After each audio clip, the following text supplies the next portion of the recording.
Radio Pirate. Making history again.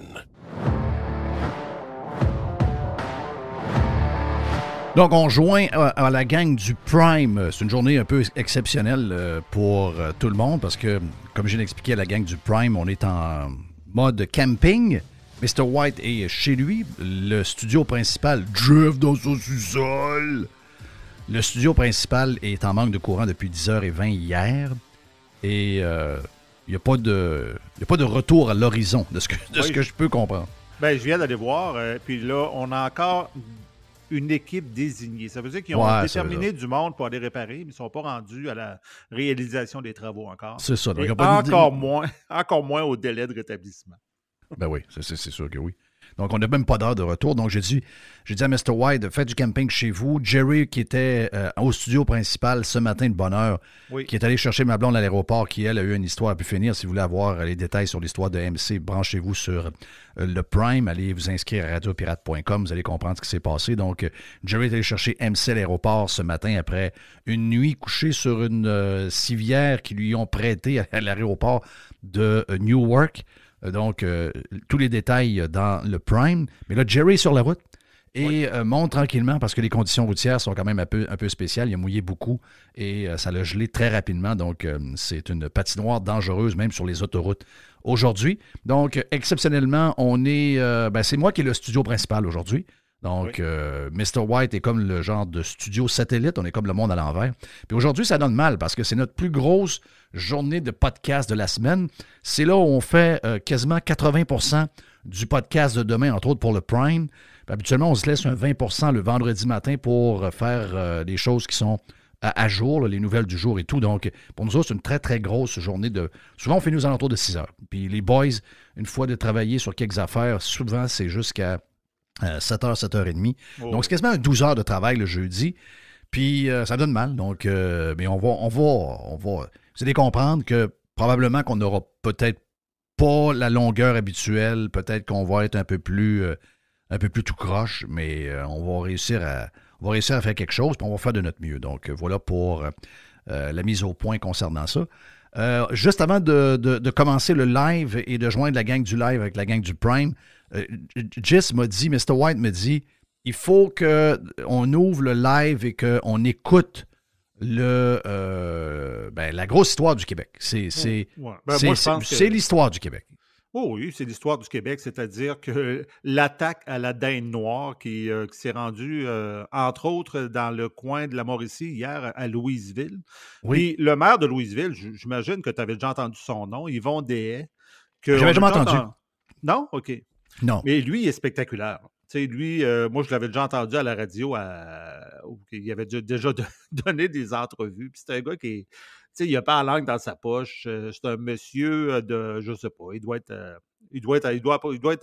le milieu des années de 60 à peu près. Là. Puis là, il y a hier... 70 même.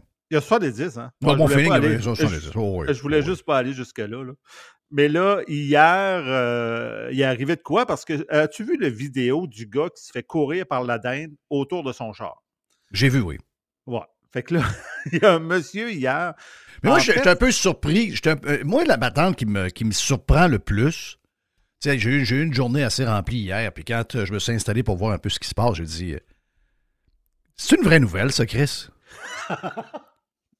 Tu sais, des fois, en étant pas au Québec, ça fait 3 semaines que je suis revenu du Québec. Quand on revient au Québec, on retourne d'Aumien en l'espace de quelques minutes. Mais quand tu es parti depuis déjà un bout, des fois, il faut que tu vérifies si... Tu sais, j'ai checké, c'était TVA Nouvelles, j'ai checké si c'était pas tvapoubelle.com, tu sais, genre de site web parodie. Je me suis dit, non, ça se peut pas, c'est pas une vraie nouvelle, ça, là. Ça peut pas être une vraie nouvelle. Ben oui, c'est une vraie nouvelle. Il y a une chasse aux dindes. Il y a une chasse à la dinde noire en Mauricie présentement. Puis là, ben, c'est arrivé dans le coin de Louisville. Puis là, ben, évidemment, TVA, toujours premier sur la nouvelle, sont allés faire une interview avec le monsieur qui s'était fait chasser par la dinde. Oui. Puis, qui s'en est sorti, écoute. Et ils sont allés voir aussi le maire de Louisville. Puis le maire de Louisville, il est très, très coloré. Là. Donc, lui, il a lancé un message à ses citoyens directement à TVA, puis on peut l'écouter. Mais c'est un gars bizarre, là. Il a un chapeau sur la tête, il a un nœud papillon. Oui. Il y a toutes des affaires que pour moi que je pourrais jamais voter pour lui, là. Il est spécial. Il est spécial en joie le faire. Soyons prudents, là, c'est du sérieux. Alors demain, les amis de Louisville, là, batte de baseball, c'est assez, on met fin à ça. On protège nos enfants avant tout. Moi, tout, l'humain avant tout. Je suis pas contre les bêtes, pas du tout. Mais quand une bête attaque, là, chez nous, à Louisville, c'est fini. C'est clair? Merci. Jeff, il a la main d'en face. Il y a les deux mains Tic de calife. Ils ont passé ça pour vrai, là. Il y a eu une vraie nouvelle là-dessus, là. Tabarnache. Ah, c'est l'enfer. C'est l'enfer. Calife. On vit ici, là. Non, je le sais, mais donnez-nous une chance. Par chance qu'on parle français, puis on est un peu vu comme... Tu sais, on est un peuple un peu folklorique, là. On est un peu comme... on est un peu comme l'homme-éléphant en Amérique du Nord, là. Les Québécois, c'est un peu... C'est cute, là. Tu t'en vas là, c'est comme aller au cirque. C'est la même affaire, là. Tu t'en vas au cirque. Tu vas au cirque. Pourquoi tu vas au cirque? Ben, tu vas au cirque parce que tu veux voir quelque chose que tu ne vois pas à tous les jours. Donc, les gens qui viennent nous voir, c'est qu'ils vont au cirque. On s'en va au cirque. C'est le cirque... c'est Barnum, comme dirait Jerry. C'est le cirque Barnum, pas à peu près, là. Tabarnache. Donc, la chasse est commencée pour vrai. Donc, voilà, c'est la nouvelle qui a fait jaser tout le Québec hier sur les réseaux sociaux. L'histoire de la dinde un peu folle qui attaquait le bonhomme alentour du char à Louisville hier en Mauricie. Tabarnache, c'est l'enfer. Qu'est-ce que j'ai... Ben, regarde... c'est pas mon intention, merci Mr. White, je vais le dire quand même. C'était l'intention de Mr. White de vous présenter la nouvelle du jour. C'est peut-être déjà une nouvelle passée, mais on ne pouvait pas faire autrement que vous en parler de cette histoire-là. Moi, je trouve pas... Oui, la nouvelle du jour, mais moi, c'est l'audio du maire qui m'a fait rire plus que d'autres choses. Oui, je comprends. Sortez les battes de baseball pour chasser les dindes à Louisville. Pense à ça, là. Oui. Donc, il y a plusieurs nouvelles qu'on va parler. Tantôt, on aura... on va avoir une bonne discussion avec Joe Hamel, parce qu'on va jaser de plein d'affaires, entre autres Lyon électrique, le panier bleu, tout ce que vous avez jasé, tout ce que vous avez entendu. Ça va coûter 6 millions de dollars de l'argent des citoyens pour fermer le panier bleu, qui a coûté aux citoyens jusqu'à maintenant 15 millions de dollars. Donc, si vous rajoutez 6 millions, ça va coûter, jusqu'à la fin, cette patente-là va coûter 21 millions de dollars, alors que les gens qui vous parlent en ce moment, du monde bien ordinaire, des 100% d'Aumiens, nous le sommes également. Donc, on vient de la même race, on vient de la même gang, mais dans la gang, il y a peut-être des gens un peu plus vite, peut-être juste au niveau technologique, peut-être c'est juste là qu'on est bon. Mais on avait collé à la shot, on vous avait dit que ça n'avait aucun crise de sens, l'histoire du panier bleu. Personne ne voulait nous entendre. Tout le monde était dans le trip COVID. Tout le monde capotait sur le pain, sur les activités, sur le genre d'arc-en-ciel. C'était peu de place dans le monde. On sortait un arc-en-ciel pour dire ça va bien aller. Finalement, ça n'a pas bien été. Donc, et ça aussi, on vous l'avait collé. Donc, toutes des affaires, comme vous avez dit, c'est 21 millions de dollars de votre argent en passant, là. C'est l'argent du monde, là. T'as-tu vraiment dit, parce que moi, ça, je ne l'ai pas vu passer pour vrai, là, que ça va coûter 6 millions le fermer? Oui. Et pourquoi? Pourquoi ça coûte j'ai la patente de M. Legault. Le gouvernement de François Legault va accorder encore 6 millions pour fermer l'entreprise de façon ordonnée. On pense que ça va coûter probablement un peu moins que ça, a précisé le ministre à la presse canadienne. Ouais. Cette somme servira à payer les indemnités de départ des 39 employés, à payer les fournisseurs et à rembourser les commandes non livrées. Il y avait 39 employés là-dedans? Il y avait 39 employés là-dedans. Mais ils faisaient quoi? Je sais pas, j'ai aucune crise d'idée de ce qu'ils faisaient. Non, c'était peurant, là. C'est vraiment épeurant. Donc, on a beaucoup de sujets bien intéressants. Il y a... il y en a du stock, on va se le dire. Il y a beaucoup de choses à jaser. Puis, regarde, on pourrait faire une ouverture juste... Ce matin, on pourrait faire une ouverture de quasiment 1 heure et quart, puis on aurait du stock en masse. Je veux juste Je veux juste vous faire entendre vive X, je vous dirais que X, pour les gens qui ne sont pas sur X et Twitter, là, c'est pas mal la place qui se passe. On peut avoir du plaisir sur TikTok et des affaires intéressantes.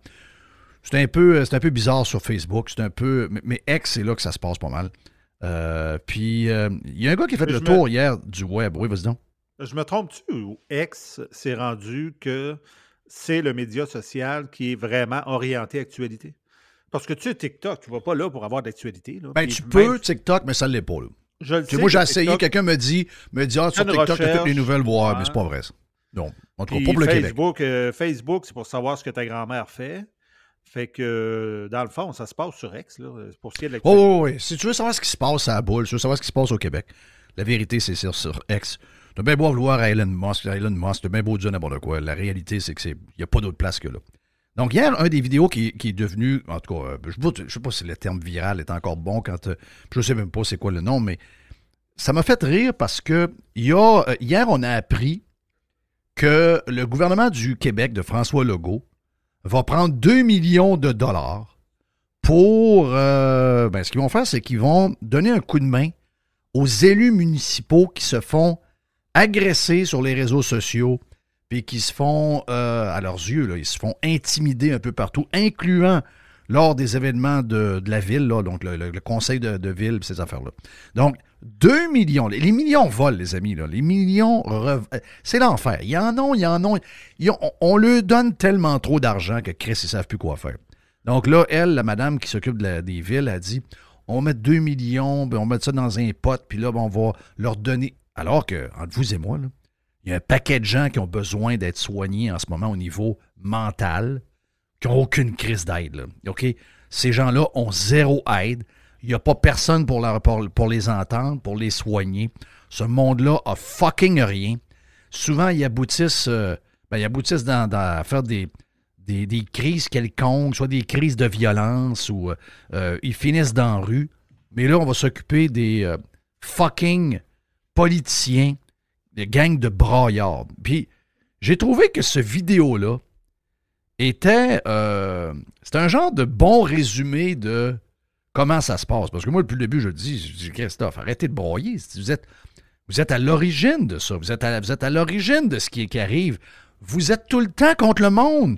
Vous êtes tout le temps en train de leur rentrer des affaires dans la gorge. Vous êtes tout le temps en train de les écœurer avec des taxes. Vous êtes tout le temps en train de les écœurer avec des patentes vertes. Faites votre job. Occupez-vous de la patinoire. Occupez-vous de l'aréna. Occupez-vous des parcs. Ramassez à la neige. Puis le reste, shut up, ciboire. On ne vous engage pas pour nous faire la morale puis bâtir un nouvel univers. On vous engage pour faire des Christies de patentes bien basiques. Ramasser poubelle. Ça, c'est clair? Ben, voici un résumé de quelqu'un que je connais pas, mais qui est un Québécois pur et simple et un citoyen ordinaire. Et ça résume un peu qu'est-ce qui se passe. Allô tout le monde? Je suis maire d'une ville. J'ose pas trop le nommer parce que j'ai peur que le monde me fasse de la cyber-intimidation. Hey, aujourd'hui, en 2024, là, c'est pas facile d'être maire quand tu renies toutes tes promesses puis que tu augmentes les comptes de taxes, mais que tu donnes pas plus de services à la population puis le monde sont fâchés après moi.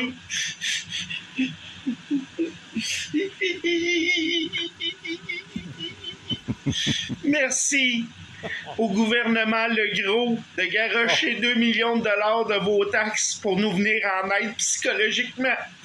Parce que c'est pas facile juste avoir 100 000 par année. Puis payer pour avoir de la psychothérapie parce que on renie toutes nos promesses, on augmente les taxes, puis on offre moins de services à la population.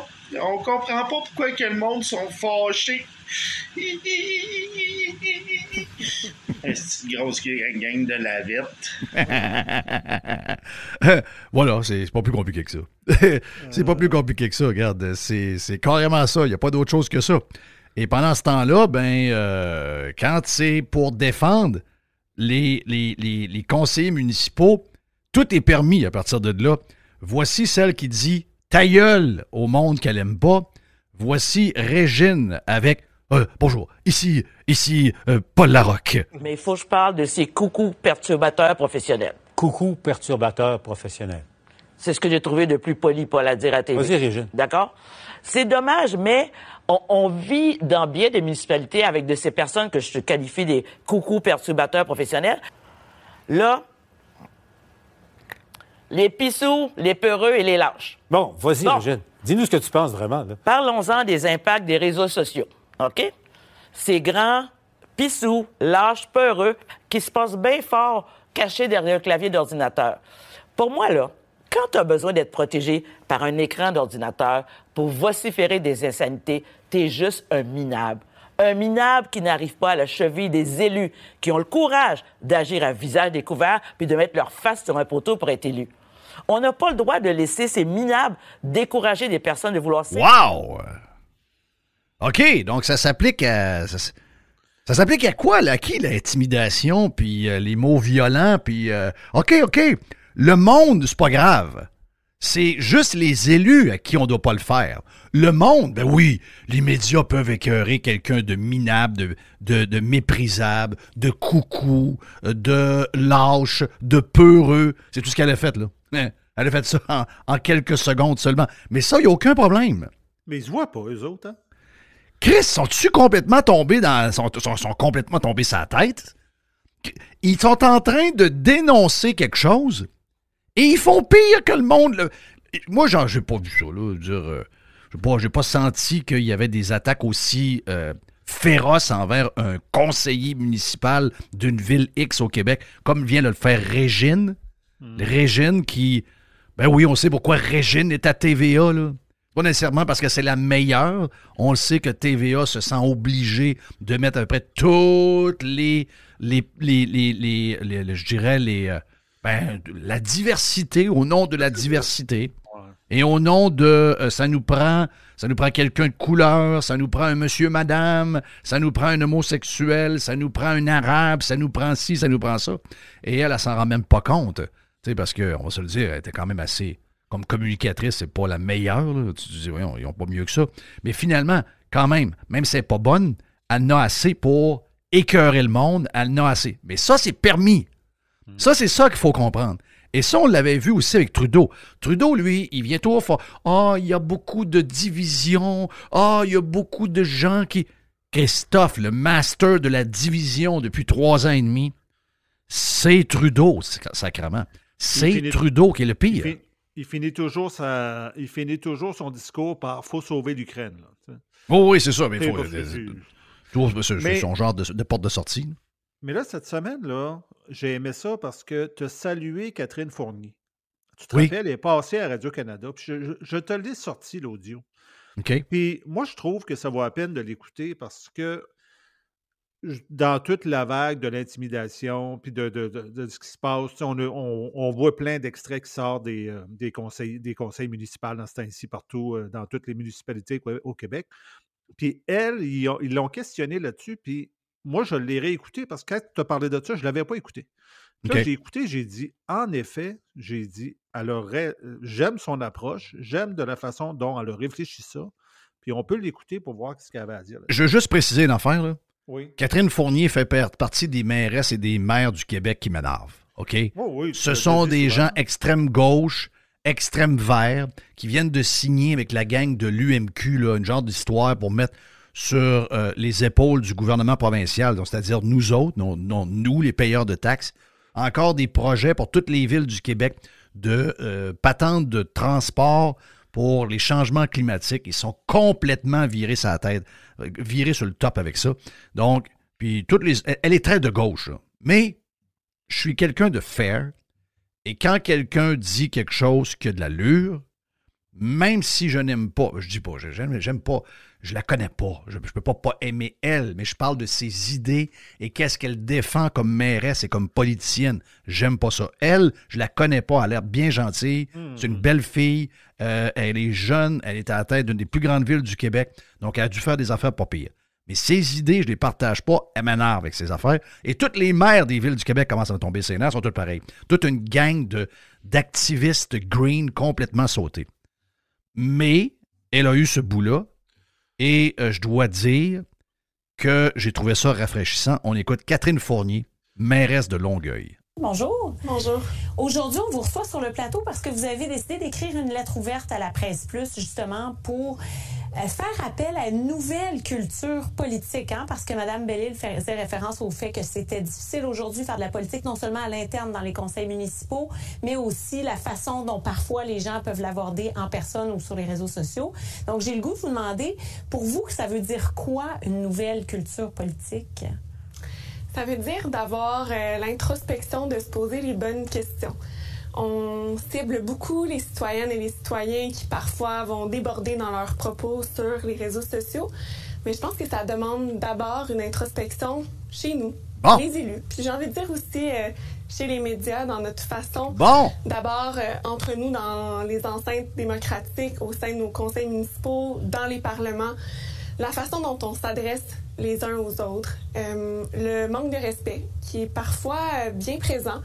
Et si on demande aux gens de traiter avec respect la fonction d'élu, ça commence par se traiter avec respect nous-mêmes, d'élever le niveau du débat. Je pense que c'est les attentes aussi de la vaste majorité de la population. Donc, moi, ce que j'appelle une nouvelle culture politique, c'est une culture où on va pouvoir être constructif, être bienveillant, respectueux les uns envers les autres, de s'attarder aux enjeux de fond, puis de les traiter justement avec toujours en tête le bénéfice de la population, l'intérêt public, d'abord et avant tout, avant les intérêts partisans, qu'ils proviennent d'une formation politique là, dûment constituée ou des intérêts partisans qui quelquefois se voient même chez des élus indépendants au sein des conseils municipaux, parce qu'il faut dire qu'il y a plus de 90% des villes à travers le Québec qui n'ont pas de parti, mais qui pourtant versent dans les attaques très personnelles, dans même les insultes.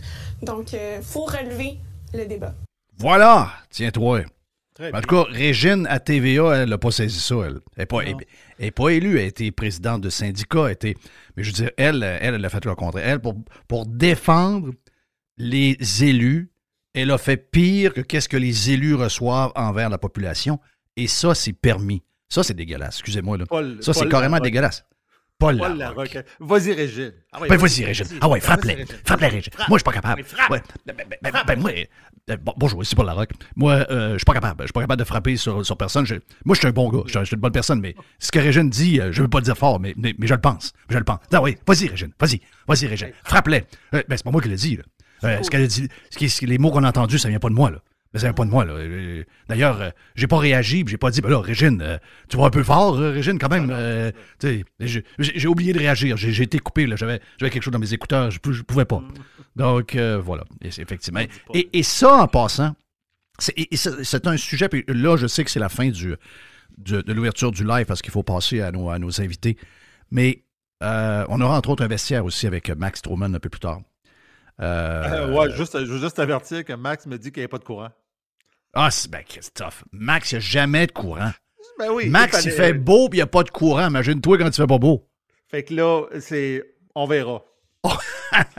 On verra pour Max. OK, donc on va s'organiser.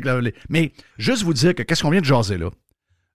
Parce que là, le gouvernement du Québec dit, là, il y a au fédéral, puis là, on vient d'apprendre hier qu'au provincial, le provincial dit, on pense de passer des règles avec des amendes pour les citoyens qui vont dans les conseils de ville puis qui sont trop fatigants, trop tannants. Donc, on va... Arrête! Ben, c'est ce qu'elle a dit. Elle dit qu'elle pense ils veulent mettre des règles sévères avec des pénalités pour les gens qui ne seront pas respectueux. Quand on compte... Tu sais, j'ai vu quelqu'un hier qui a mis... le gars, il a une terre agricole. Sa terre agricole, en 2 ans, elle a doublé de valeur. Puis ça, on le sait. Hein? Je parle avec beaucoup de gens qui ont des terres agricoles. Puis il y a des histoires documentées là-dessus. Des terres agricoles qui valent rien, là, dans le sens qu'il n'y a pas de dézonage possible, ou presque. Mais les villes font augmenter la valeur de ces terres-là, malgré qu'il n'y a rien à faire avec ces terres-là, pour que les gens s'en débarrassent et les donnent à des promoteurs. C'est sûr que c'est ça. Donc, ils savent que c'est des gens qui n'ont pas le moyen de voir leur terre passer d'une évaluation à 200 000 jusqu'à 400 000. Donc, le compte de taxes double. Puis, tu sais, ces gens-là, ils perdent leur affaire. Donc, ils s'en vont d'un conseil de ville, ils sont en train de perdre leur terre. Ça, c'est une histoire. Ça peut être d'autres histoires aussi. Le monde sont en crise. T'sais, on a vu, il y a des villes cet automne que le compte de taxes a explosé, doublé dans certains villages du Québec. Doublé. Est-ce que vous pensez que les gens vont arriver au conseil de ville puis « Ah, ben oui, hein, merci, puis hey, vous faites un bon travail, puis on va payer ça. » Hey, des fois, là, entre un compte de taxes pour une famille ou des gens retraités, ils ont un compte de taxes de 2500 $, ça monte de 1500 $. Ces gens-là sont dépourvus. C'est un cas de peut-être perdre leur maison parce que les frais fixes augmentent tellement et leurs revenus n'augmentent pas que ces gens-là vont perdre ce qu'ils ont bâti toute leur vie. Puis après ça, on demande à ces gens-là de rester calmes. Êtes-vous complètement fous? C'est les abuseurs. Les abuseurs se font attaquer et souvent avec raison. OK? Bon, mais on aimerait ça que ce ne soit pas de même. On aimerait ça qu'il n'y en ait pas. On aimerait ça. Mais Christophe, elle le dit, si vous voulez être respecté, respectez les gens pour qui vous travaillez. Arrêtez de penser que c'est juste des vaches pour produire du lait parce que vous avez besoin de faire votre fromage pour votre patente. C'est pas de même que ça marche. Pas des esclaves, vos citoyens. Ce sont des gens qui travaillent fort et qui sont écœurés d'entendre qu'il y a des problèmes, puis les seules solutions aux problèmes, c'est plus de taxes, puis plus de ci, puis plus de ça. Le monde ne plein le cul de ça. Ce que le gouvernement va faire pour être sûr que ces gens-là ne se pointent plus dans les réunions, puis qu'ils fassent attention. Le fédéral veut vous mettre des amendes de 20 à 50 000 $ si vous traitez, mettons, un conseiller ou une mairesse d'incompétente ou de crosseuse parce qu'elle a fait exploser votre compte de taxes puis que vous êtes fâché, bien, si cette personne-là vous amène devant la cour, vous êtes passible d'une amende de 20 000 à 50 000 $. Puis si vous en rajoutez une couche, vous pouvez même aller en prison. Ça peut même aller en prison jusqu'à vie. C'est ça le plan du gouvernement fédéral. Là. C'est ça le projet de loi qu'ils ont en ce moment, appuyé par le Bloc québécois et appuyé par le NPD en passant. Là. Donc, il se passe de quoi, là? Ils veulent vous museler, là. C'est grave ce qui se passe, là. Et le gouvernement du Québec embarque là-dedans à sa manière. La madame, je ne la connais pas, là, la blonde qui s'occupe des villes. Elle dit, oui, là, maintenant, elle dit, on va réglementer, là, on va frapper fort, là. On va contrôler la mauvaise humeur des gens. C'est pas une règle que ça prend, c'est faut que les maires, les mairesses et les conseils de ville et les autres politiciens du Québec au provincial et au fédéral, vous devez commencer à travailler pour le monde et arrêter d'écœurer le monde. Pas bien compliqué, finalement. J'ai fait plus de minutes que j'aurais dû, en tout cas. Anyway, on fera plus court plus tard dans les autres blocs, mais en plus que tu viens de me dire que notre ami, parce qu'on avait un vestiaire de prévu. Il va avoir un vestiaire anyway. Il va avoir un vestiaire anyway? Non, mais on va faire un vestiaire pareil. Ah, ben oui. On va faire un vestiaire. On va s'organiser. Donc, voilà pour l'ouverture d'aujourd'hui sur le live avec la gang du Prime. J'espère que tout le monde va bien. Puis, regarde, nous autres, on fait du camping aujourd'hui. Mr. White est dans un autre studio mobile. Jerry va se joindre à nous autres dans les prochains instants.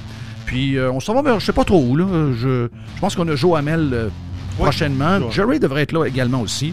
Donc, beaucoup de stock à venir ici même sur Radio Pirate Live. Et Prime, bien sûr. This is going to give you the energy to go on. Radio Pirate. Radio Pirate. JeffFillion.com.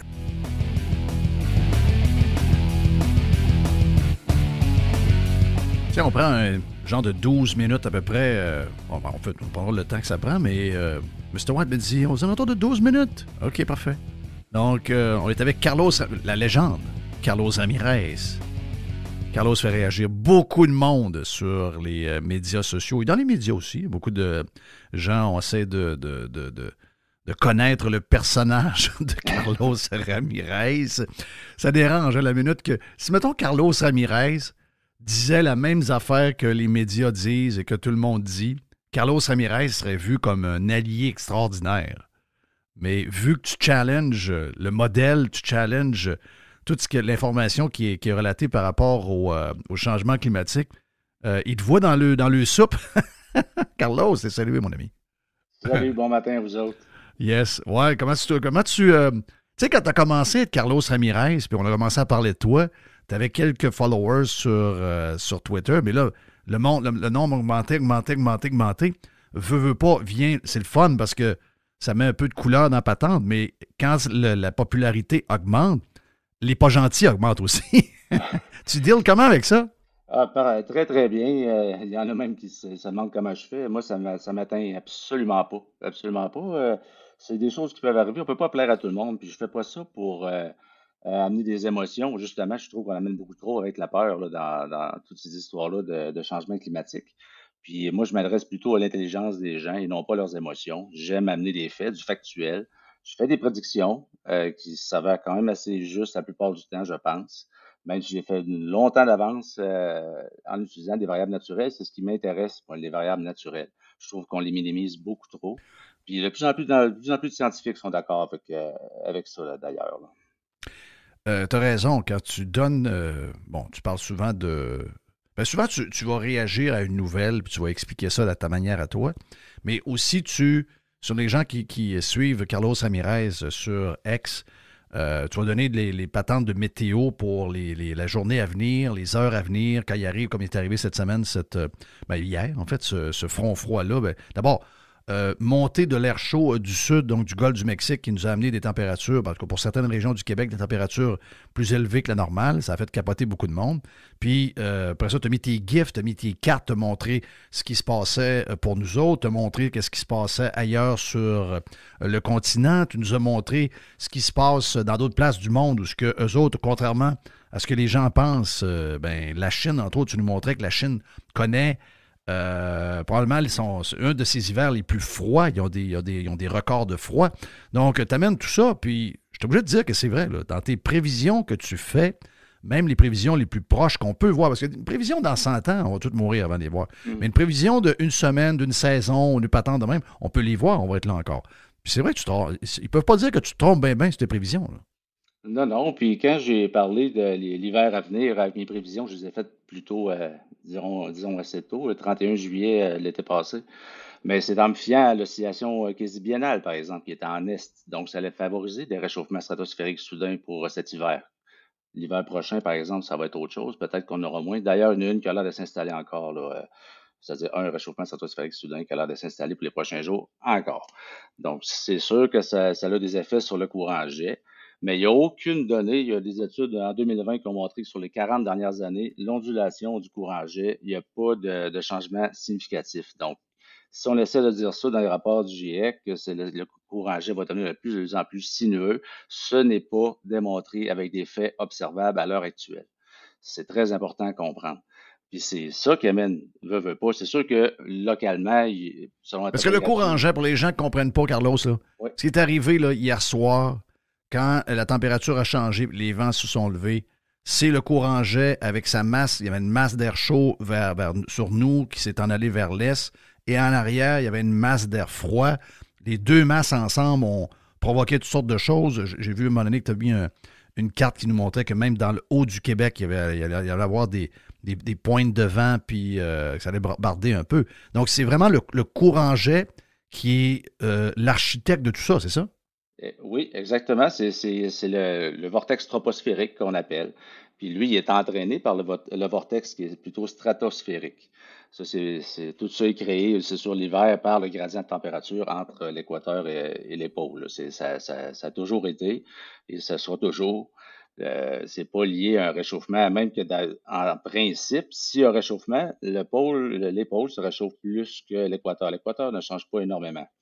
Alors, si le gradient devient moins important, en principe, on a moins d'événements météo extrêmes. C'est pour ça que c'est admis aussi dans les rapports de la IPCC qu'il n'y a pas de fait, il n'y a pas d'augmentation dans les inondations ou dans les sécheresses de façon notable dans les dernières années. C'est admis. Les rapports abrégés ne disent pas tout ça. C'est compilé par des fonctionnaires. Il y a des réels scientifiques derrière les rapports de la IPCC, mais quand on analyse le rapport complet, il y a des vérités, il y a des choses qu'il faut nuancer, il y a des choses avec lesquelles je suis complètement en désaccord. Et on n'observe pas là, une catastrophe climatique à l'heure actuelle. Au contraire, on est dans un optimum climatique. C'est optimal pour ce qu'on... OK, puis le rapport, c'est que tu l'appelles comment? Le IPCC? L'IPCC, oui. OK, l'IPCC. C'est quoi ça, le IPCC? C'est le GIEC en bon français, là. OK, c'est le GIEC. Donc, dans le GIEC, on sait, là, il y a des chercheurs scientifiques pour vrai, mais il y a surtout beaucoup de sociologues, politicologues. Il y a beaucoup de... Tu sais, les gens, les spécialistes du GIEC, les spécialistes du GIEC, ouais, mais il y a beaucoup de gens pas scientifiques là-dedans pour vrai, là. Ben oui, c'est sûr. Ben oui, il y en a aussi, mais il y en a qui le sont. Il y en a même de l'UQAM ici au Québec là, qui participent à ce rapport-là. Mais c'est où est-ce qu'on va dramatiser avec le dioxyde de carbone? Ça fonctionne pas du tout. Parce que les événements du passé, si on s'arrête juste à l'Holocène, au présent interglaciaire, pendant la période que ça refroidissait, c'est-à-dire que ça réchauffait, désolé, entre il y a 10 000 ans et 8 000 ans, ben, le méthane et le CO2, il était en baisse constante là, pendant que ça réchauffait. Donc, il y a plein d'exemples comme ça. On a des tonnes à nommer, mais c'est pas le dioxyde de carbone qui est principal. L'air ne peut pas réchauffer les océans. C'est aussi simple que ça, là. C'est-à-dire, c'est un principe de physique de base. Un objet froid ne peut pas réchauffer un objet qui est plus chaud que lui, là. En fait, le CO2 ralentit les radiations à sortir, là, mais ça réchauffe pas les océans qui, eux, tempèrent la planète via l'insolation solaire. Donc, tout est lié avec l'irradiance solaire de surface et non pas l'irradiance solaire totale, souvent qui est mentionnée dans les fameux rapports, parce qu'on ne parle pas de la couverture nuageuse et autres. Là, les gens, tout le monde parle de ça. Là. Tout le monde parle... il y en a qui sont anxieux, il y a des jeunes qui capotent, il y a des cultivateurs qui ont peur, il y a des politiciens qui ont peur. Il y a même une journaliste du Devoir qui a pleuré la semaine passée à la radio. Elle a dit « J'ai tellement peur pour mon fils, j'ai tellement peur, ils s'en vont vers la mort, ils s'en vont... » Donc, on a créé beaucoup d'anxiété. Puis là, ben, les autres, ils sont toujours en train de dire, mais c'est la science, puis on le voit, puis je pense que on peut s'entendre que le climat, il est modifié constamment, là. Puis il y a une partie de ce climat-là, probablement, qui se réchauffe puis de manière naturelle. On était probablement dans une passe beaucoup plus froide qu'on devrait l'être en réalité, puis on s'en va vers des températures un peu plus chaudes, mais je veux dire, c'est quoi la folie du 1,5 degrés Celsius de plus? C'est le bout que j'essaie de comprendre. Puis moi, je n'embarque pas dans l'histoire des événements météo pour le climat, mais supposons qu'il y a 1,5 degrés de plus. Puis que ce soit, je sais qu'ils vont peut-être l'utiliser pour changer notre mode de vie, parce que la réalité, c'est que les gens derrière ça, ce sont des communistes qui veulent qu'on change notre mode de vie. Mais pour le 1,5 degrés, là, supposons que ça arrive. Puis qu'on regarde dans l'histoire, c'est possible que ça arrive parce qu'on a déjà été à cette température-là. On est légèrement plus froid que qu'est-ce que la Terre a déjà été. Donc, on remonte à des températures un peu plus normales. C'est-tu moi qui est cave, mais j'aime mieux avoir 1,5 degrés de plus sur la température globale sur une année sur la Terre que d'avoir 1,5 degrés de moins. Ben, c'est sûr. On est à 0,8, 0,9 peut-être là, par rapport à l'ère pré-industrielle, la sortie du petit âge glaciaire. La température varie même sur une base saisonnière, c'est-à-dire que en juillet l'année dernière, on a monté à global. Puis là, je tiens à dire quand même que la température au niveau mondial, la mesurer parfaitement, c'est impossible. Même par le passé, il faut utiliser des proxys climatiques puis d'autres données.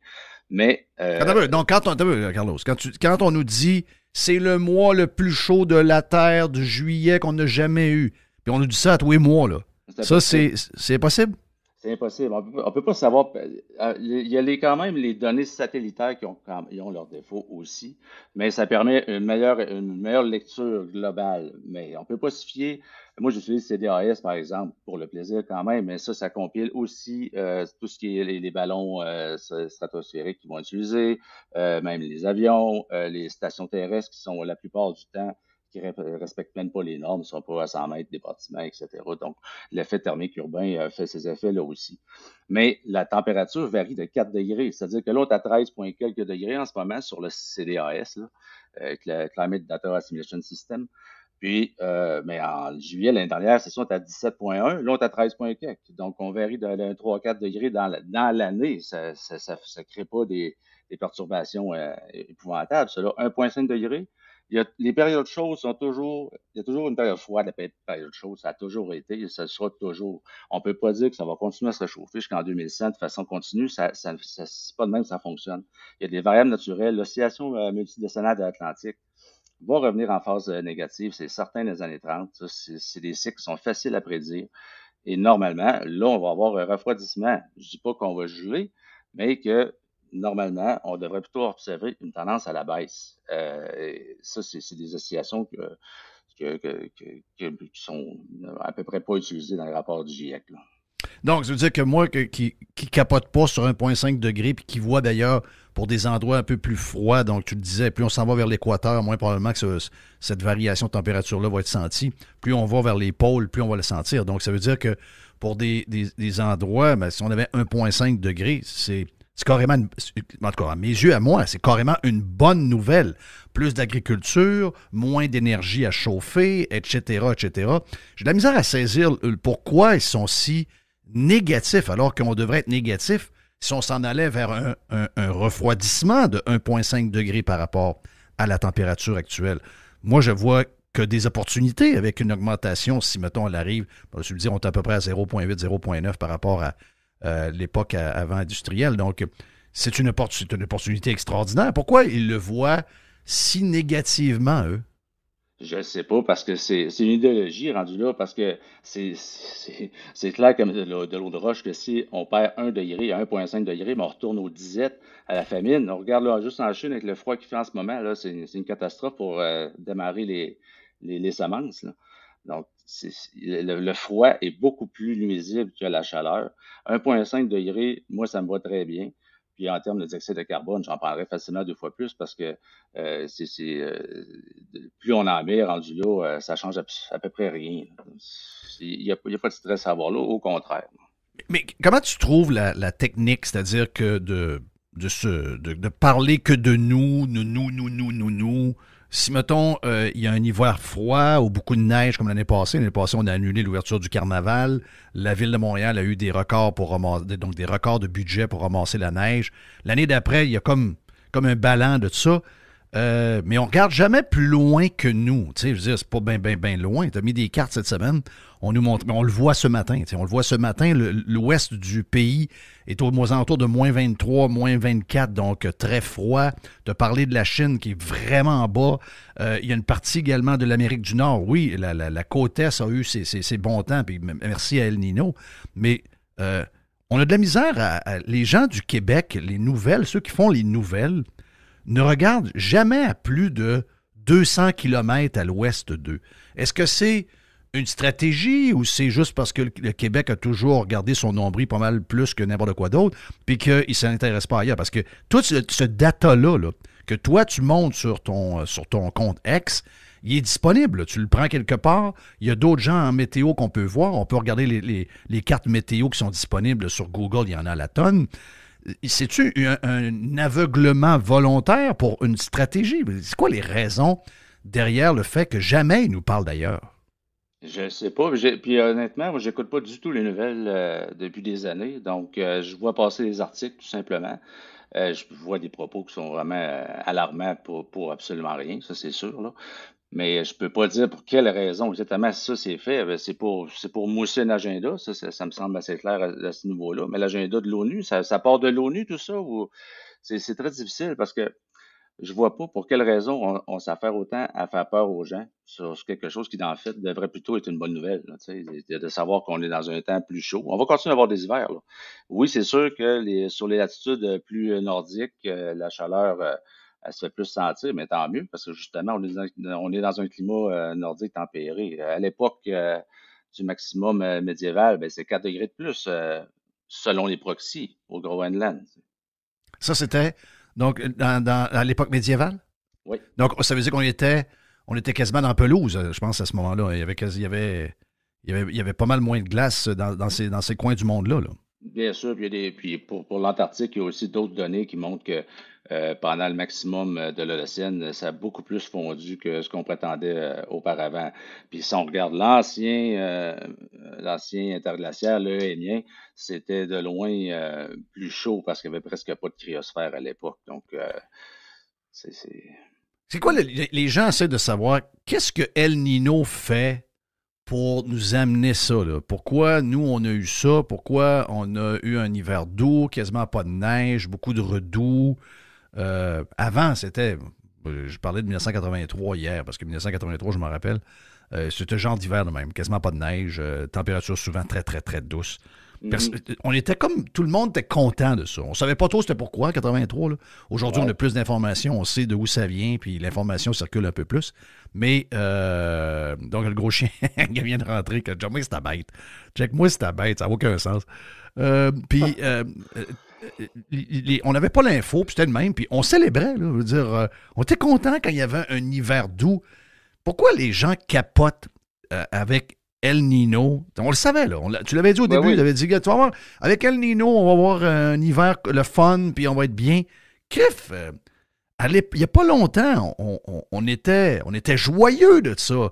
Là, c'est le malheur.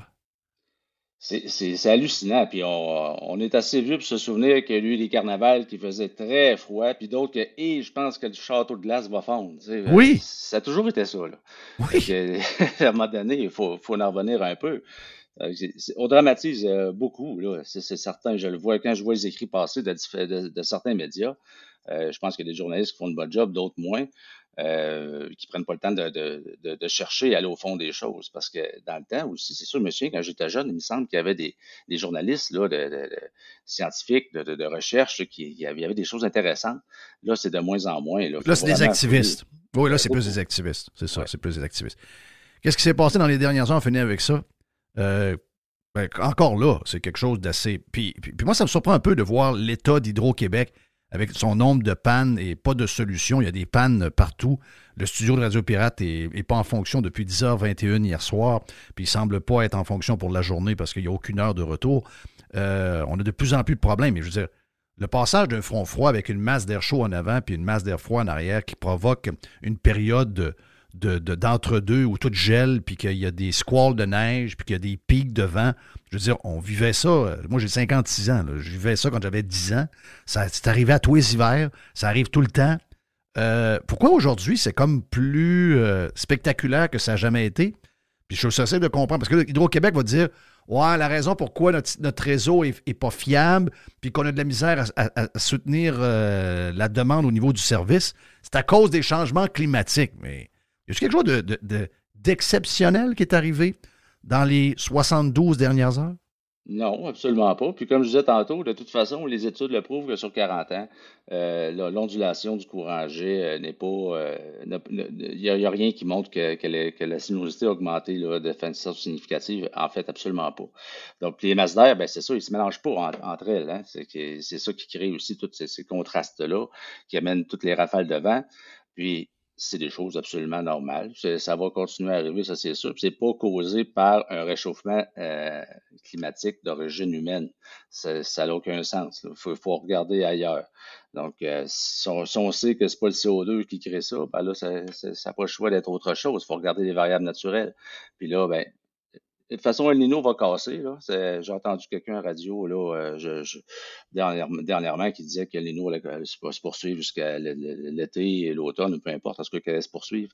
C'est pas le cas du tout. Quand on regarde les données à l'heure actuelle, ça va plutôt casser d'ici le printemps.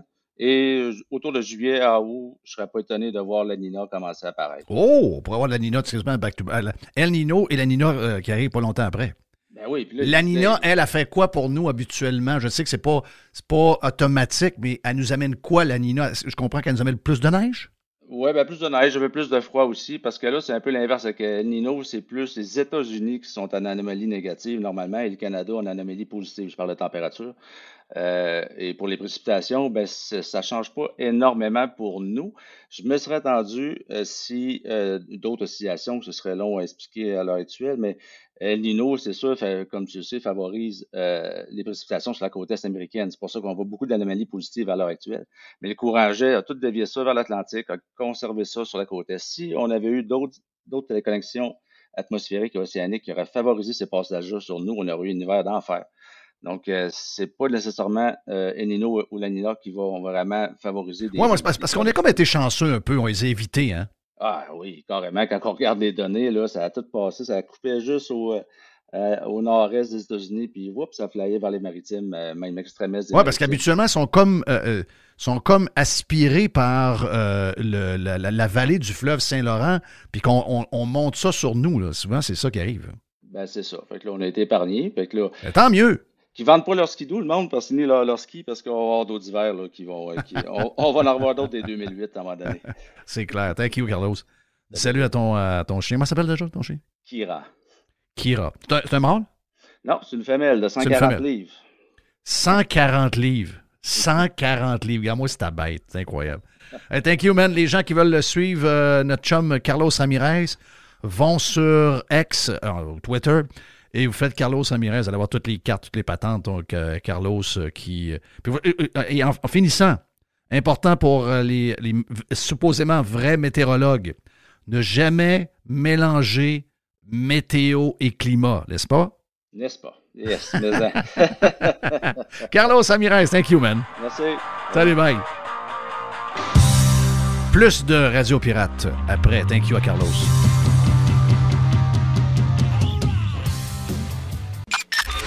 Listen, radiopirate.com, Radio Pirate. 100% Jeff Fillion. Dans notre version camping de Radio Pirate Live Prime, on a Joe Hamel, vive la technologie puis vive la mobilité, c'est extraordinaire. Donc, beaucoup de monde, pas de courant, mais Joe en avait. Donc, on sait qu'on devait avoir un vestiaire avec Max Truman. Max semble pas avoir de courant. Donc, c'est un peu le bordel le matin, mais c'est pas grave. On s'organise. Joe, t'es de bonne humeur? Yes! Hey, parlant de manquer de courant, t'as-tu vu le monde? Là, ça devient... Écoute, c'est rendu un film d'horreur. Jeff, je lisais l'histoire du REM. Il y a du monde qui a été pogné 2 heures sur le pont Champlain, pas de lumière. Imagine, là, une personne âgée, tout seul, mettons, qui a un petit peu peur, embarque là-dedans, t'es pogné 2 heures sur le pont Champlain. Je te dis, c'est un film excuse-moi, d'horreur. c'est dangereux, Chris, oui. là, cette affaire-là. Si quelqu'un fait une crise cardiaque là-dedans, là, je sais pas, là, ou il y a une urgence quelconque, il va avoir un mort. Il va finir par avoir un mort là-dedans. Mais ça ne le tente pas de dire on arrête puis on va reprendre, mais qu'on soit correct. Sérieux, c'est dangereux, là. Non, c'est incroyable. Puis tu sais, c'est surélevé, fait que tu peux pas comme débarquer. Tu peux pas sauter en bas, là. Ouais, c'est ça, exact. Je sais pas si les portes s'ouvrent, ben sûrement, là, d'urgence, là, mais... Non, sérieux, moi, ça me tente pas pantoute d'essayer ça avec ce qu'on lit, hein. Oui, il y en a qui disaient hey, j'ai hâte qu'il y en ait un vers la 15 pour aller à Montréal-Nord, puis dans ces places-là. Ouais, un peu, là. Moi, je suis pas sûr que ça me tente d'embarquer dans ni un ni l'autre. C'est un peu rent tabarnache. Ben, la priorité, c'était réellement l'aéroport. Puis là, tu vois, je suis allé cette semaine pour renouveler mes affaires de Nexus. Puis le terminal est en construction, mais tu sais, on parle de 2027, peut-être 2028. C'était bien plus urgent. On est une des seules villes qui n'a pas de lien avec l'aéroport. Tu sais, c'est la seule. T'as juste l'autobus, là, je pense que c'est la 747 qui va là. C'est un shit show aussi. Mais on n'est même pas capable de faire les affaires sur le sens du monde quand on parle de transport, justement, entre guillemets, structurant. On en parle à tous les jours. On a connecté Brossard avant l'aéroport. Tu vois que ça va pas en tout. Mais on en parle à tous les jours de ça. Ils nous donnent pas le goût d'en faire d'autres. Non, c'est faux. Ça prend un moratoire, il faut tout arrêter ça. Oui.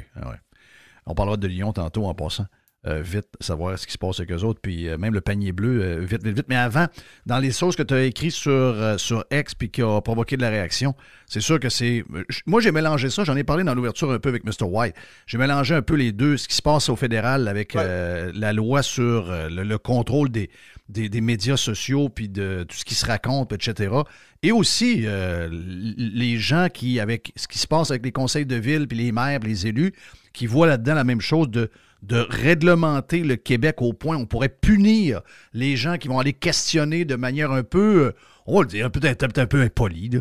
Ils vont se donner une genre de puis je sais pas qui ils vont mettre là-dedans. Là. Si tu mets la ligne à partir de où, c'est ça qui est dur à comprendre. Mais est-ce que tu es d'accord avec moi que c'est tout interrelié, un peu ce genre de contrôle sur ce que les gens ont envie de dire puis les émotions que les gens ont? Tu as totalement raison. En fait, c'est aussi l'analyse qu'on ne voit pas dans aucun média par les chroniqueurs. Je pense que c'est l'histoire de fond, c'est que les politiciens, la branche des médias, qui est souvent le porte-parole des politiciens depuis, c'est quelque chose qui s'est accéléré depuis 2-3 ans, disons, voient qu'ils perdent énormément de contrôle sur le narratif. Parce que les gens, ils ont de multiples façons maintenant de s'exprimer. Tu sais, avant, à part écrire une lettre dans le journal ou si tu avais une tribune, si tu quelqu'un qui avait une tribune, tu pouvais t'exprimer. Maintenant, tout le monde a la capacité de s'exprimer. Puis, avec des moyens, quand même, on a vu un des bons stunts, un des bons vidéos qui nous a fait un peu allumer sur l'histoire des conseils de ville, c'est le montage. Un gars sur TikTok. TikTok, c'est incroyable en passant au niveau des créateurs. Tu sais, on parle souvent des influenceurs puis du monde qui disent des niaiseries, mais il y a vraiment du monde un peu... Des nobody qui, et je dis pas ça de manière péjorative, au contraire, là, c'est même flatteur dans ce cas-là, qui vont documenter quelque chose. Puis dans le cas que je te parle, c'est la personne qui a fait une compilation là, des interventions au conseil de ville de différents arrondissements de Montréal pour démontrer que ces conseillers-là sont réellement en guerre contre l'auto, se moquent des citoyens qui posent des questions. Écoute, puis c'est fait de façon, les citoyens posent des questions des fois de façon totalement polie et ordonnée, juste une question d'avoir des réponses. Et c'est de montrer en fait, en général, comment ils perdent le contrôle, ils n'ont plus les leviers pour faire taire ces gens-là, parce qu'il y a l'accès à toutes les plateformes. Et je pense qu'ils se tournent maintenant sur l'angle législatif, c'est-à-dire on voudrait... premièrement, il y a l'angle d'accusé. Là, on beurre très... Tu as vu l'article hier là, de dire Québec va offrir une aide psychologique, mais c'est complètement débile. Là, 2 millions de $. C'est quand même débile de penser qu'il faut donner de l'aide psychologique aux maires et aux conseillers là, du Québec, alors que du monde, ils ont de la misère à faire l'épicerie. Là, donc, c'est surtout... regarde l'angle, comment c'est traité dans les médias. Le choix des mots, c'est ce que je disais hier dans mon tweet, le choix des mots est important. Ça disait les maires et les conseillers qui sont attaqués. Un instant, là, je pense que la très grande majorité des interventions sont verbales. Est-ce que ça peut devenir corsé un peu? Oui, mais là, c'est un conseil de ville, c'est pas une école de ballet hostie, là. Ça veut dire que ça se peut que ça emporte un petit peu de temps en temps, parce que c'est des enjeux, surtout quand les gens en ont plein le cul de payer plus de taxes et d'avoir moins de services, parce que c'est exactement ce qui se passe depuis des années. Parce qu'on a vu à quel point les maires sont maintenant des activistes, en très grande partie des activistes pour le climat, pour divers agendas socialistes, il faut le dire tel que c'est, qui sont extrêmement loin des préoccupations des citoyens. Fait qu'évidemment, tu le dis souvent, il y a un backlash réel. On se rend compte que quand le micro arrive en dessous de la bouche du citoyen, c'est pas en tout ce que les journalistes nous disent, là.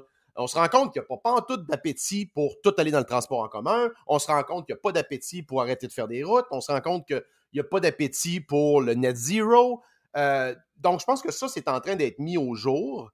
Et je pense, tu vois, la façon dont ils combattent ça, c'est premièrement en attaquant ces gens-là, en disant que c'est des extrémistes. Tu sais, ils mettent tout ça dans le même bateau. Les extrémistes, les camionneurs, c'est tout le même monde, ça. Là. Toi, moi, hashtag l'extrême droite, c'est tout ce beau monde. Ouais. On va tous être déportés au camp en même temps en passant. Moi, je prends le lit du haut là, en passant. Là. Mais c'est assez évident que c'est la raison, c'est qu'ils veulent éliminer la compétition au niveau des idées. Je veux dire, tout le monde est assez brillant. C'est sûr que si vous êtes dans l'autre camp, vous allez dire non, il y a de l'intolérance, il y a des gens qui sont méchants, il y a de l'intimidation, etc. Ben non, Chris. Vous avez des gens qui, à chaque jour, attaquent une grande partie de la population. Ils ne font pas le job. Ils sont là à venir nous rentrer dans la gorge des affaires qu'on ne veut pas. Et ces gens-là s'attendent à aucune réaction. C'est ça qui est bizarre. Tu le sais très bien. En tout cas, à moins qu'ils soient dans un genre de zone particulière où ils ont l'impression qu'ils sont Dieu le Père et que tout ce qu'ils font, tout le monde le veut. Mais, je veux dire, ils doivent bien savoir qu'ils ont un agenda qui est... Bon, j'aime pas utiliser le mot extrême, là, mais allons-y. Jeff, c'est extrême dans le sens où oui, c'est extrême. Ils veulent modifier ton niveau de vie de façon extrême. Ce sont eux les extrémistes. Il faut le dire, ça.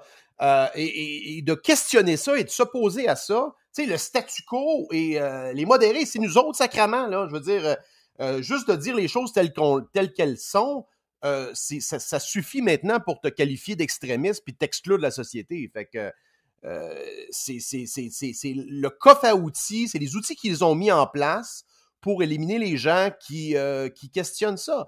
Puis écoute, la façon dont ils s'attaquent à ça, puis ça a toujours été l'agenda, Jeff, de la gauche radicale autoritaire comme Justin Trudeau, de criminaliser le discours.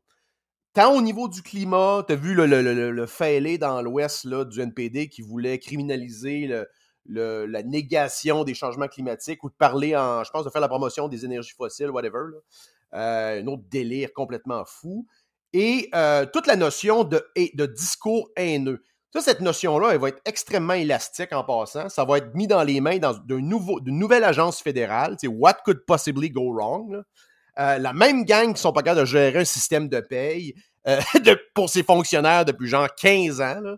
Donc, ces gens-là vont gérer le discours Internet et s'assurer qu'il n'y ait pas de débordement. Et ça va 100% être instrumentalisé pour contrôler les voix dissidentes. Puis en passant, là, les idiots utiles du Bloc, là, puis les souverainistes qui applaudissent sur ces lois-là, ça va 100% être utilisé pour vous fermer la trappe.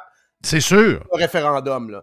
Fait que, mais c'est quand même incroyable de voir qu'un parti qui veut se séparer d'un gouvernement ou d'un État qui, soi-disant, l'opprime, va encourager les lois liberticides et de censure de ce même État-là. Les criffes que tu ferais... Là, tu ferais plaisir à mon père qui est mort depuis 18 ans.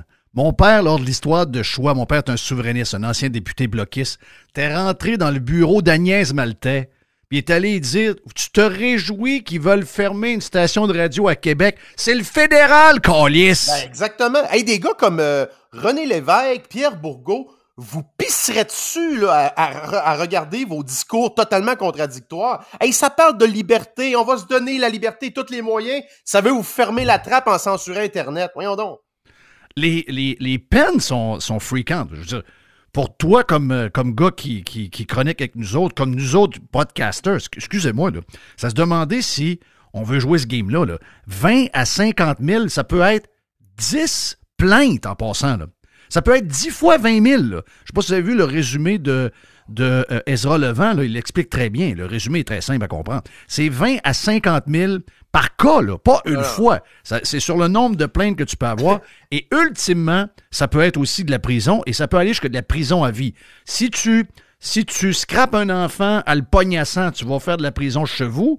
Mais si tu dis que Trudeau est un incompétent et un imbécile, ça se peut que tu finisses en prison en dedans. Sacrément, c'est des pays de merde. C'est complètement débile. Puis je sais pas si tu as remarqué, dans la note, là, c'est écrit, là, je l'ai en anglais, là, c'est une mesure préventive pour protéger toutes les personnes au Canada. Il n'y aurait pas besoin de preuve qu'une offense a actuellement été commise. Donc, c'est purement... Écoute, ça remonte à la Chine communiste de Mao, là, avec les tribunaux kangourous, là, avec les exécutions sommaires. Là. C'est à peu près ça. Là. Tu nous as parlé sur deux affaires tantôt. Tu as dit les chroniqueurs, les journalistes disent pas un mot là-dessus. Les politiciens sont de connivence avec, entre autres, le Bloc québécois et de connivence. Et le monde en général, à part nous autres qui en parlent, personne ne parle de ça, là. Non, exact. Puis, Poilievre a tombé dans le panneau un peu au début parce que la twist, c'est la suivante. Je sais pas si tu as vu ça, ils ont packagé ça avec toute l'histoire de protéger les enfants contre la pornographie sur Internet. Oui. Qui a absolument... Je veux dire, personne n'est contre la vertu, là. Puis ça, en passant, ça devrait être les parents qui instaurent un contrôle suffisant sur ce que leurs enfants font sur Internet. C'est une question d'éducation. À partir du moment que vous voulez contrôler ça à la base... c'est sûr que ça va chier, c'est sûr que ça va dérailler, puis c'est sûr que le libre discours, ultimement, va décliner au Canada si on restreint de quelque façon l'accès libre à Internet. C'est de ce qu'on a parlé cette semaine, Jerry. Jerry est pas loin de Mr. White. C'est 100% instrumentalisé avec l'histoire. Mais c'est dégueulasse d'utiliser une... Regarde, moi, je veux dire, l'histoire de l'autre, je n'ai pas d'idée. Je sais pas c'est quoi le but nécessairement avec l'histoire des enfants, là. Mais d'utiliser ça pour rentrer l'autre, c'est dégueulasse en joie le vert. Ben non, et les conservateurs sont tombés dans le piège au début. Pierre Poilievre disait, ouais, ben on est d'accord de fournir un ID pour accéder à des sites pour adultes. Non, là, je pense qu'il a reculé dans les derniers jours parce que ça va être un total shit show.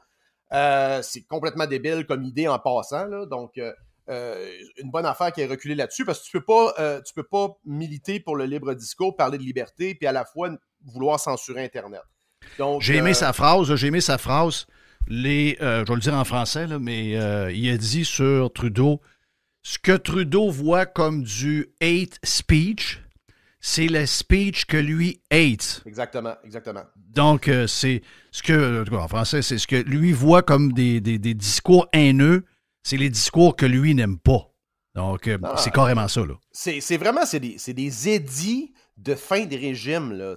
Rappelez-vous, là, quand les républiques soviétiques tombaient là, en 89, tu avais tous les petits dictateurs qui faisaient des rassemblements avec leurs militants, avec des foules qui applaudissaient, puis une semaine après, ils se faisaient fusiller par l'armée. Là, fait que c'est essentiellement le même genre de démonstration de faux soutien. Écoute, c'est très inquiétant. D'ailleurs, encore une fois, on est ridiculisé sur la scène mondiale avec ça. Là. Ça a été repris sur X. Je pense que même Elon Musk a tweeté là-dessus. Donc, oui. Vous n'êtes pas écœuré de ça, là. Je veux dire, c'est quand même notre pays, là. On est quand même passé d'un pays qui était admiré, puis on était comme le good guy de la place. T'sais, on rentrait dans le party, tout le monde nous tapait sur l'épaule, puis nous donnait une bière. À cette heure, on rentre, tout le monde rit, là. C'est exactement ça qu'est le Canada, là. C'est carrément ça. Mais, tu sais, tu t'as dit tantôt, c'est, la volonté derrière ça, oui, c'est qu'ils veulent se protéger un peu dans leur folie extrême. Mais aussi, l'autre partie, là, c'est que, autant pour les villes, ce qu'on parle, puis la patente de Trudeau, c'est parce qu'on a affaire aussi à des morons comme politiciens, oui. Des gens qui sont incapables de prendre de la critique, incapables d'endurer aucune chaleur. Quel genre de monde qui se lance en politique aujourd'hui? C'est quoi ces faiblards-là? Écoute, je maintiens mon argument, Jeff, que tu prends un maire ou un conseiller d'il y a 20-25 ans, puis un citoyen qui l'aurait envoyé chier, il serait parti à rire. Là. Je veux dire, ou à partir du moment, puis je l'ai dit dans mon tweet, puis il y a du monde qui m'ont mal cité, mais là, il y a du monde qui abuse. Ouais, mais il n'y a rien qui manque dans le code criminel puis dans le code civil pour dealer. C'est parce que les villes, Jeff, ils contrôlent quand même la police. Là, donc, s'il y a quelqu'un qui te menace de mort ou qui menace de faire sauter le conseil de ville avec une bombe, ben, vous pouvez envoyer la police. Vous voulez quoi? L'armée? Les forces spéciales? Vous avez besoin de quoi de plus, là? Absolument. Il n'y a absolument rien de nécessaire dans de législation pour dealer avec ce soi-disant problème de gens qui sont pas contents d'un conseil de ville. Ça, c'est une totale lubie, encore une fois. C'est encore le biais d'action de la CAQ de entre guillemets, faut faire quelque chose. Finalement, ça va juste faire de la merde. Ça va juste alourdir les lois et les règlements qui sont déjà obèses dans les villes du Québec. Puis on parle pas des vrais enjeux pendant qu'on parle de ça, là. Regarde, un matin, on se rend compte que dans la presse, il y a une famille de genre 5-6 qui vivent dans une tente en dessous du métropolitain, là. C'est ça le Québec de Legault puis le Montréal de Valérie Plante, là. Oui, exact. Ce sont les vrais sujets qu'il faut jaser et qu'il faut régler. Il y a des petites affaires qui ont sorti au niveau des nouvelles économiques qu'on avait déjà jasées pas mal dans le passé, mais qui sont confirmées. Entre autres, l'histoire du panier bleu terminée. Mais là, on apprend sur l'histoire du panier bleu, ce qui est bizarre, c'est qu'une enveloppe de 6 millions qui va s'ajouter aux 15 millions que les citoyens ont déjà mis dans ce crise d'idées complètement folle-là, qui va servir à payer les 39 employés qu'on avait pour qu'il y ait un bon salaire pendant un an, puis qu'on va payer plein d'affaires avec ça, dont des fournisseurs. Joie le vert. Là, tu sais, il faut que le monde... Tu sais, souvent, je pense qu'ils croient à tort que, mettons que ça a coûté 20 millions, il y a quelqu'un genre de véreux quelque part qui s'est mis 20 millions dans les poches. C'est pas comme ça que ça fonctionne. Premièrement, t'as un président qui est embauché, t'as un conseil d'administration, tout ce monde-là sont payés, ça a payé des bureaux d'avocats, ça a payé des comptables, ça a payé des consultants, ça a payé des agences de fucking pub pour faire des campagnes de publicité. Puis c'est ça la corruption. Tout ça, là, c'est tout de l'argent qui paye du monde, qui ont ultimement, potentiellement, sûrement, des connexions avec la CAQ. C'est ça de la corruption, là. Et tout ça, ultimement, ça a produit un produit de marde que personne voulait, que le marché n'avait... Personne, il y avait aucun débouché pour ça. Et tu sais, au moins, si on faisait de la corruption avec du monde, avec une industrie qui produit de quoi? Ben non, esti, on veut une corruption avec des sites web que personne veut. C'est quand même incroyable que tu y penses. Puis, quand on dit que le modèle québécois sera impossible à changer, si tu viens de le dire, enlever les 600 000 employés, les 500 000 employés à la retraite, rajouter tout ce monde-là qui vont s'abreuver dans le modèle québécois, comme tu disais, les agences de pub, les bureaux d'avocats. Eux autres, là, cette crosse-là, ils en veulent d'autres de même. Des paniers bleus, ils en veulent d'autres. Quand tu leur dis de changer ça, ils sont contre nous autres, eux autres. Ben non. Puis on est dans le privé en passant, là.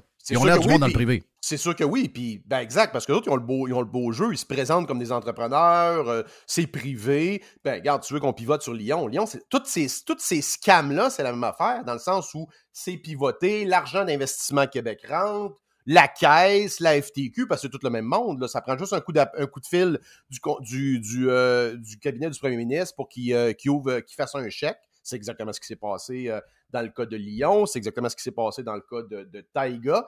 Puis en réalité, c'est exactement le même principe, mais par un facteur 10. Le président de Lyon, en passant, il a vendu pour quelque chose comme 10 millions d'actions, je pense l'année passée ou l'autre année d'avant. C'est un gars qui se payait peut-être 500-600 000 par année. Même chose pour à peu près les 20 employés du management. Donc, il va sortir de là, lui, il peut être retraité. Là. Ben non, ils sont morts de rire, ceux-là. Là. Ils ont passé 4-5 ans à se payer 1 million par année, plus ce qu'ils ont fait de gains. Puis avec, encore une fois, un produit que nobody fucking wants. Là. Personne...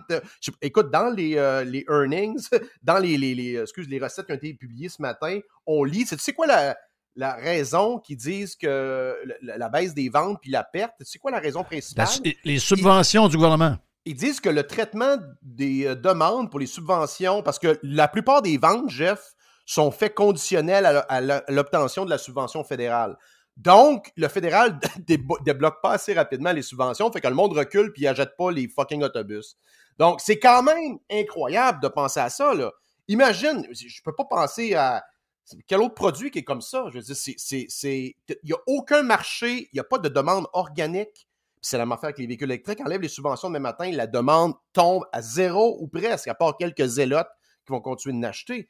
Mais c'est jamais arrivé qu'une soi-disant révolution a été faite en mettant ça dans la gorge des investisseurs et des clients et en les gavant de subventions. Les clients du Maine ne sont pas contents du produit, entre autres. Tu parleras aussi à la gang de la SAQ avec leurs camions de livraison. En passant, le camion, ils ont comme mis ça un petit peu sur la glace parce que, ils n'en parlent plus, mais la soi-disant révolution de Lyon puis Amazon, c'était le petit camion de livraison. Alors que tout la majeure partie, je pense, du chiffre d'affaires, c'est les autobus scolaires qui, en passant au Québec, sont vendus par décret. Là. C'est-à-dire que tu es obligé d'acheter des autobus électriques et à peu près le seul manufacturier qui se qualifiait, je ne sais pas si ça avait changé parce que la merde avait pogné, là, c'était comme par hasard Lyon. Oui. Puis là, vous cherchez de la corruption, là? Chris, ça se fait un complot. Ça se fait ça, en plein jour, là. Oh oui, toutes ces demandes-là sont spécifiques à un joueur qu'ils veulent avoir. C'est dégueulasse. C'est arrivé dans d'autres dossiers récemment, d'ailleurs, en passant qu'on a vu passer sur le web. Mais on dirait que depuis l'histoire des milliards dans Nordvolt, on dirait que toute l'économie reliée à la batterie, on va l'appeler au lithium en ce moment, c'est la technologie qu'on a. On dirait que toute l'industrie reliée, on a Apple cette semaine, on a Mercedes cette semaine, il y a Audi cette semaine. Aston Martin a reculé en disant que Aston Martin a dit hier finalement il recule. En tout cas, il recule jusqu'à nouvel ordre. Tout le monde recule. GM, on le savait. Ford, les concessionnaires, les trois, c'est parce que c'est des énormes regroupements de concessionnaires aux États. Quand tu dis que tu as les 300 plus gros, c'est énorme. Ça doit être à peu près 75% des concessionnaires aux États, quand tu parles des 300 plus gros, qui ont écrit à Biden. L'histoire de 2030, c'est de la pure folie. Nos courses sont pleines de chars électriques. Même avec des rabais, ils sortent pas. On dirait qu'on a comme amené à chiasse dans l'histoire. Je sais pas, là. Mais je ris, mais c'est pas drôle parce qu'on est des milliards. Non, c'est ça. Je pense que c'est un peu la tempête parfaite. Puis ça fait des années que je le dis. Là. C'est pas une technologie qui est viable. Ça fait la job pour des utilisations urbaines. Pour la vraie révolution, déjà, je vais te le dire, là, c'est les petites mobylettes, les vélos électriques. Mon vélo électrique est extraordinaire. Je l'adore. Tout ça, c'est une révolution. Pour tout ce qui est d'utilisation plus intensive, tu sais, camion, c'est peut-être des trucs de livraison locale ou dans un aéroport ou un centre d'achat. Mais est-ce que tu as vu le gars sur TikTok qui fait affaire avec des villes et des compagnies qui veulent avoir des camions, genre 5-6 camions? Puis les gens, parce qu'aux États-Unis, c'est pas Hydro-Québec, il y a des villes qui produisent du courant par des rivières ou des usines. Et les gars de la ville sont arrivés, tu dis, hey, tes histoires de 6 camions électriques, t'arrêtes ça tout de suite. Qu'est-ce qu'il y a? Chris, tu prends tout le courant de la ville pour les charger. C'est ça, exact. C'est ça, puis on nous dit d'un côté de la bouche qu'on va manquer d'électricité, puis de l'autre côté qu'il faut tout amener sur la grille énergétique. Ça fait aucun fucking sens. Fait que, tu regardes ça, écoute, moi, comme investisseur, là, tu regardes, t'as Tesla qui trade à quoi? 50-60 fois de profit. T'as GM qui trade à 4-5 fois de profit, puis t'as Ford qui trade à 7-8. Fait que dans le fond, la moyenne de l'industrie, c'est en bas de 10. Puis t'as Tesla, puis dans le fond, là, tu te rends compte, c'est quoi le... Parce qu'à partir du moment qu'il n'y a pas de transition, puis ça a toujours été ça le mensonge, là. Le mensonge qui a été vendu, puis qui a propulsé cette soi-disant révolution, c'est l'idée que tout le monde allait se ramasser qu'un char électrique, que tout allait être électrique. Ça a été la même chose dans les métaux, le lithium, tous les métaux à batterie. Ce qui drivait la demande, c'était cette projection non totalement irréaliste qui allait avoir une totale transition. Exactement comme on est passé du flip phone au iPhone à l'extérieur de 2-3 ans. C'est toujours ça qui a été vendu, Jeff. Puis dès que tu soulevais un bémol, là, non, ça va arriver, les gouvernements sont là-dedans, ils n'auront pas le choix. Ben là, regarde, qu'est-ce qui se passe? C'est en train de backlasher. Pourquoi? Parce qu'à la base, la technologie n'est pas adaptée. C'est peut-être pas ça la bonne technologie. Il y a un paquet de raisons. C'est difficile à charger, c'est long. Bref, il y a un paquet de raisons pourquoi ça ne marche pas. C'est cher aussi. Si la voiture électrique, mettons que tu as 50-60% de l'efficience d'un moteur à essence, mais que ça coûte 30 ou 40% du prix. Là, on aurait un genre de compromis intéressant. Ben non, esti, c'est le même prix ou plus cher. Ça n'a aucun sens. Oui, c'est même plus cher, pas mal. Puis là, toutes les autres tombent. On a parlé tantôt de... Rivian est en train de tomber. L'autre aussi, là, que j'oublie. Il y en a 4-5, là. Ouais, Lucid. Ça, c'est une affaire exact. qui tradait en malade. Rappelle-toi, en 2020, là, si j'ai un chum qui était là-dedans, balls deep dans ces stocks-là. Ça a tout perdu. Tu avais vu, là, il y a un tweet, là, je pense que c'était... Ouais, c'est aux alentours de 95 à 99% de perte. Exact. Puis là-dedans, on a nos deux champions, Taiga et... d'ailleurs, Lyon, perte nette de 103 millions en 2023. Hey, c'est de l'argent, 100 millions. Là. Ça brûle du capital. Là. Ça brûle 100 millions par année. C'est incroyable. L'autre, avec ses skidoo électriques, ça, c'est une question de temps aussi. Fait que dans le fond, ce qui va se passer, juste pas compliqué, ça va faire comme Nemaska Lithium. Là. C'est-à-dire que les actionnaires vont être wipés. Ça veut dire que c'est drôle hein, comment ils ont fait de reportages sur les gens qui avaient perdu de l'argent à la bourse avec des folies comme GameStop.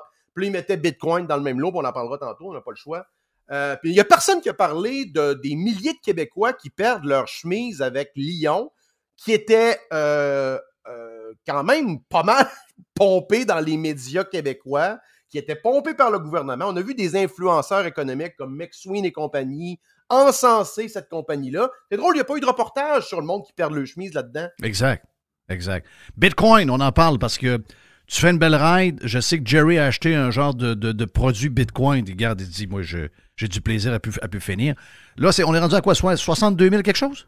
Je pense que ça a pogné 63, même, je sais pas, 64 US. Fait qu'on est à 84 000 Canadiens. Écoute, je sais plus quoi dire, Jeff. Ça fait 10 ans que j'en parle, puis je répète la même affaire. Puis là, tout le monde me dit exactement toujours la même chose. Ouais, là, ça va surbaisser. Personne ne le sait, là. Ce qui est certain... Mais probablement que oui. Là. Tout joue d'un bord et de l'autre. Ça monte, ça descend. Il faut juste savoir il est où le nouveau plancher. C'est juste ça qu'il faut voir. En fait, ce qu'il faut savoir, premièrement, c'est si c'est quelque chose que vous commencez à regarder, il faut comprendre comment ça fonctionne. Pourquoi Bitcoin a de la valeur? Bitcoin a de la valeur parce que Bitcoin est limité. Il y a un nombre limité de Bitcoin qui va être émis total dans le temps. On parle de 21 millions. On parle d'à peu près 19 millions maintenant en circulation.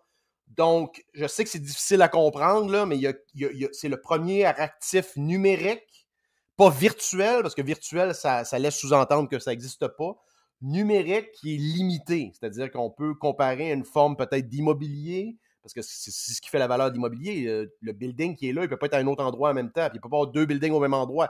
Il y a un terrain qui est limité, il y a un endroit qui est limité, il y a une demande qui augmente, puis l'offre, elle est relativement limitée. Donc, Bitcoin s'apparente à un investissement, un safe haven comme ce serait l'or ou l'immobilier. Ben voilà, moi l'exemple, il y a plein de monde qui ne comprennent pas. Moi, je parle tout le temps de l'or. Est-ce que je suis correct avec ça? Oui, l'or, c'est similaire parce qu'il y a aussi, si vous voulez dire, il y a un fondement monétaire là-dedans, dans le sens.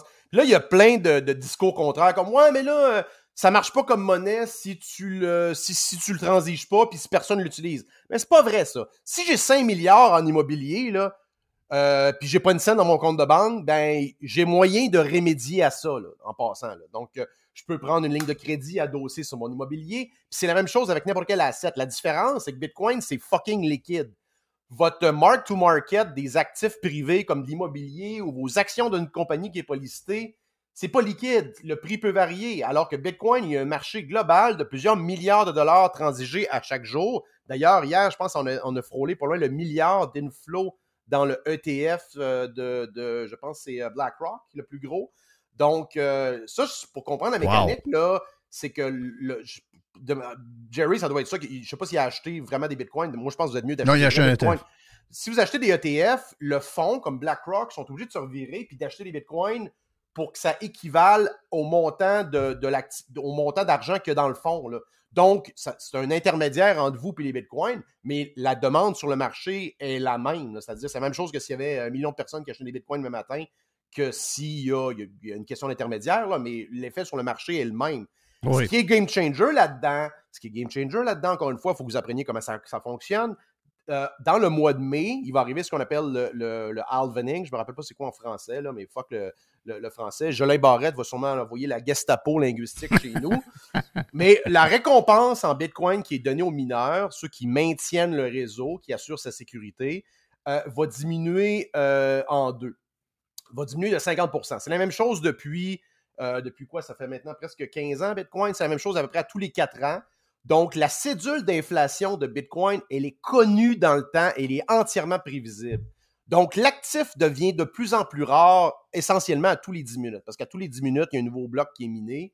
Il y a des nouveaux Bitcoins qui sont mis. Donc, à tous les 10 minutes, on s'en va de plus en plus vers le 21 millions de Bitcoins. Exactement. Donc, ce que vous détenez, peu importe si vous détenez 0.00, si vous détenez un Bitcoin en passant, vous faites partie d'une minorité extrêmement petite mondialement. Là. Un Bitcoin, dans 10 ans, ça va être comme quelqu'un qui se promène avec un fucking lingot d'or dans les mains. Là. Tu ne vois jamais ça. Là.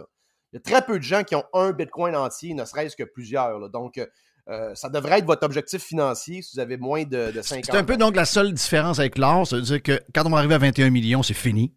Exact. Tandis que l'or, veut pas, il y a encore des pelles mécaniques avec des affaires qui grindent de la roche quelque part. Ce qui est similaire avec l'or, c'est que c'est tout le génie derrière Bitcoin, à mon avis, est là. C'est que la difficulté de minage, pour s'assurer que l'émission des Bitcoins soit constante, c'est-à-dire que si le nombre de mineurs de Bitcoin double demain matin, on ne peut pas arriver aux 21 millions 5 ans avant. Donc, dans le système, c'est totalement ouvert. Le code source est totalement ouvert. C'est quelque chose que vous pouvez auditer. Il y a une mécanique qui fait en sorte que s'il y a plus de mineurs qui joignent le réseau, ça devient plus difficile de miner. Et l'inverse est vrai aussi, c'est-à-dire que s'il y a moins de mineurs, par exemple, si le prix de Bitcoin baisse, puis que le monde arrête de miner parce que ça coûte plus cher d'électricité. Ceux qui minent vont pouvoir en miner plus. Oui, exactement. Ils vont avoir plus de Bitcoin par rapport à ce qu'ils minaient avant. Puis c'est exactement la même mécanique dans le minage traditionnel, c'est-à-dire que, mettons que le prix de l'or, actuellement, là, je t'en ai parlé, la plupart des mines d'or produisent à 700, 800, 900 piastres US all-in l'once. Si le prix de l'or descend à 400 piastres, il y a juste les mines extraordinairement profitables qui vont continuer de fonctionner. La production d'or va baisser. Donc, ultimement, éventuellement, le prix de l'or va remonter. Le prix de l'or va remonter. Il y a des mineurs qui vont se remettre à miner. Et ainsi de suite, et ainsi de suite. Oui, c'est exactement la même mécanique dans Bitcoin. Mais le génie, c'est que c'est fait de façon programmatique. Et c'est entièrement prévisible. Donc, les mineurs Bitcoin, comme Bitfarms, là, qui me disaient un matin, comment ça que ça ne suit pas le Bitcoin? Il y a une raison. Premièrement, c'est une compagnie en bourse, donc c'est pas totalement... Oui, je veux dire, ils minent le Bitcoin, mais c'est quand même une compagnie avec un balance sheet, des actifs, des dépenses, un passif. Mais il y a aussi une variable qui est la difficulté de minage. Donc, si la difficulté... Parce que tu peux avoir une tempête parfaite où le prix de Bitcoin baisse puis la difficulté monte, là. Donc là, tu es fourré parce que ça te coûte plus cher pour avoir moins de Bitcoin. Mais l'inverse est vrai aussi. Ça veut dire qu'un mineur peut être plus profitable même avec un prix baissier de Bitcoin. C'est-à-dire que si le prix de Bitcoin baisse, mais que la difficulté baisse, si ce mineur-là est extrêmement profitable, il peut faire plus d'argent même avec un prix de Bitcoin baissier. Oui. Donc, très bon cours. Très bon. Ça, c'est vraiment intéressant. Fait que, très bon, première c'est très investissement, vous devriez mettre beaucoup de temps à apprendre comment ça fonctionne. Oui, mais c'est déjà une bonne introduction pour bien du monde. Ce que tu viens de faire. C'est la chose, je pense que c'est une des plus grosses choses qu'on va avoir dans notre vie. C'est, à mon avis, une des plus grandes innovations. Autant technologique, sociale et politique et monétaire. On a réussi à protéger l'homme de lui-même. À travers, parce que l'histoire monétaire, c'est ça, tu as résumé 5000 ans d'histoire monétaire, c'est en tant que détenteur, en tant qu'épargnant, tu veux toujours te protéger du pouvoir arbitraire de l'inflation. L'or, c'est ça.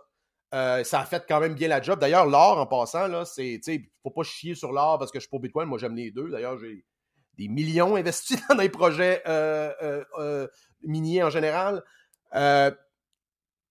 Une once d'or, Jeff, il y a 2300 ans, 2400 ans, lors de la République romaine, vous permettait d'acheter une toge, des souliers, du parfum pour te présenter au Parlement, pas au Parlement, au Sénat, mettons. Tu arrives au Sénat, tu avais tout ton kit neuf. Ben aujourd'hui, une once d'or à 2045 US va te permettre de t'acheter un complet, une paire de souliers, une coupe de cheveux, va te permettre de prendre d'aller au restaurant puis d'aller au Parlement si tu veux ou dans ton meeting. Donc, en l'espace de 2500 ans, le pouvoir de l'argent, le pouvoir d'achat de l'or est resté intact. Malgré toute l'inflation. Malgré toute l'inflation. Puis regardez le prix des maisons adossées sur l'or sur 100 ans. Regardez le prix du pétrole adossé sur l'or. C'est beaucoup moins volatile qu'adossé sur la monnaie. Vous avez vu ce qu'ils font avec l'argent, là?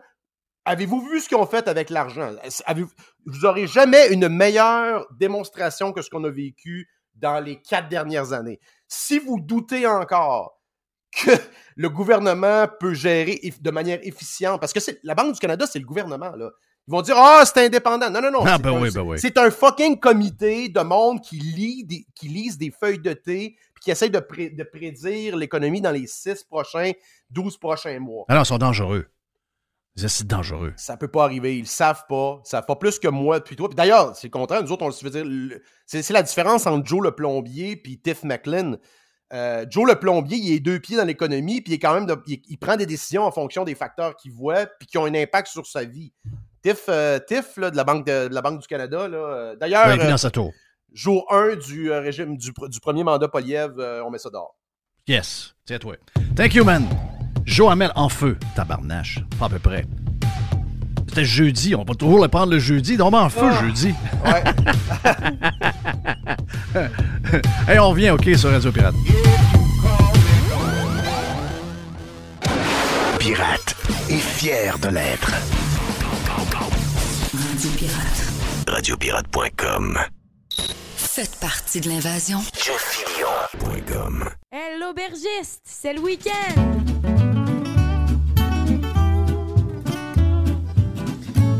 Oui, j'ai soif. Ting, ting, ting. On lance le week-end officiellement de manière un peu camping avec l'aubergiste qu'on entend pour la première fois. Ben, enfin, on n'a pas entendu Jerry de la journée, mais Jerry l'aubergiste va être celui qui va nous rappeler le timbre de voix de son cousin Germain. Jerry l'aubergiste est salué. Tu lances le week-end avec quel vin, mon ami?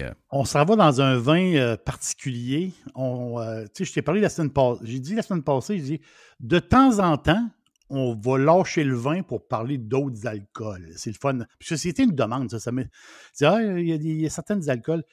Et c'est quelque chose que je t'avais déjà parlé il y a... ça fait un bout de ça, peut-être... je sais pas, peut-être un 4-5 ans, peut-être, dans une autre chronique très, très ancienne.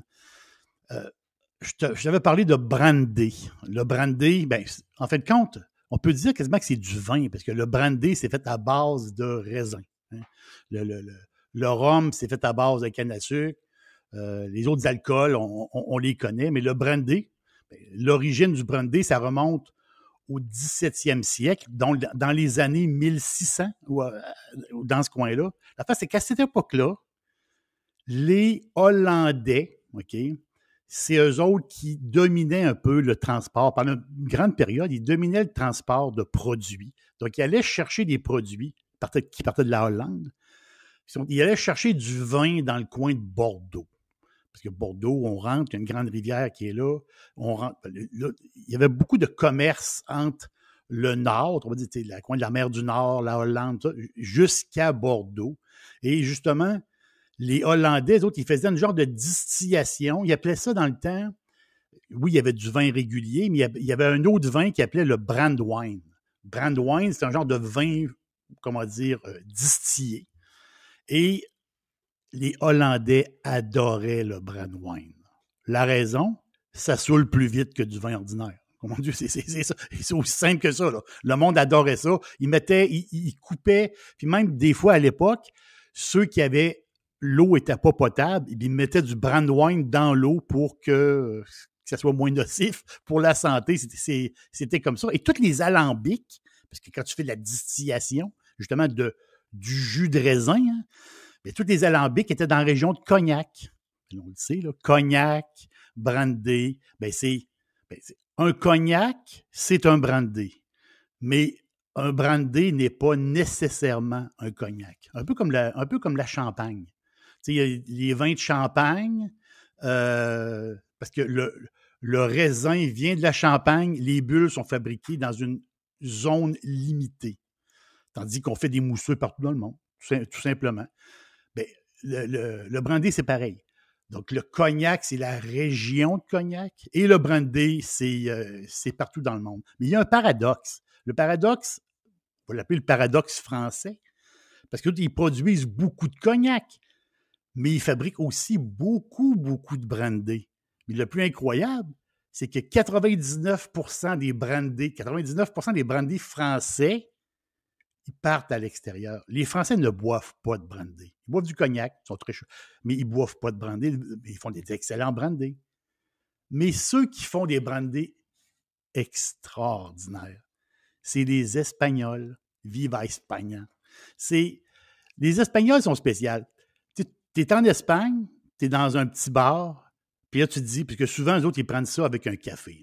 Fait que tu es dans un petit bar, puis là, tu te dis, je vais prendre un cognac. Mais ils sont tellement chauvins puis baveux qu'ils vont dire, amène-moi un cognac. Mais en réalité, c'est un brandy espagnol.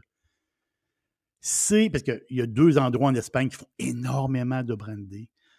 La région de Jerez, dans le sud-ouest de l'Espagne, et les Catalans qui sont assez crainqués. On n'est pas en Espagne, là?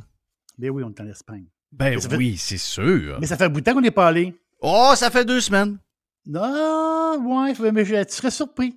OK. Tu serais surpris. La semaine passée, on est en Argentine. Je taquine. Faut pas mélanger Argentine et Espagne. Ils parlent la même langue, mais on n'est pas en même place.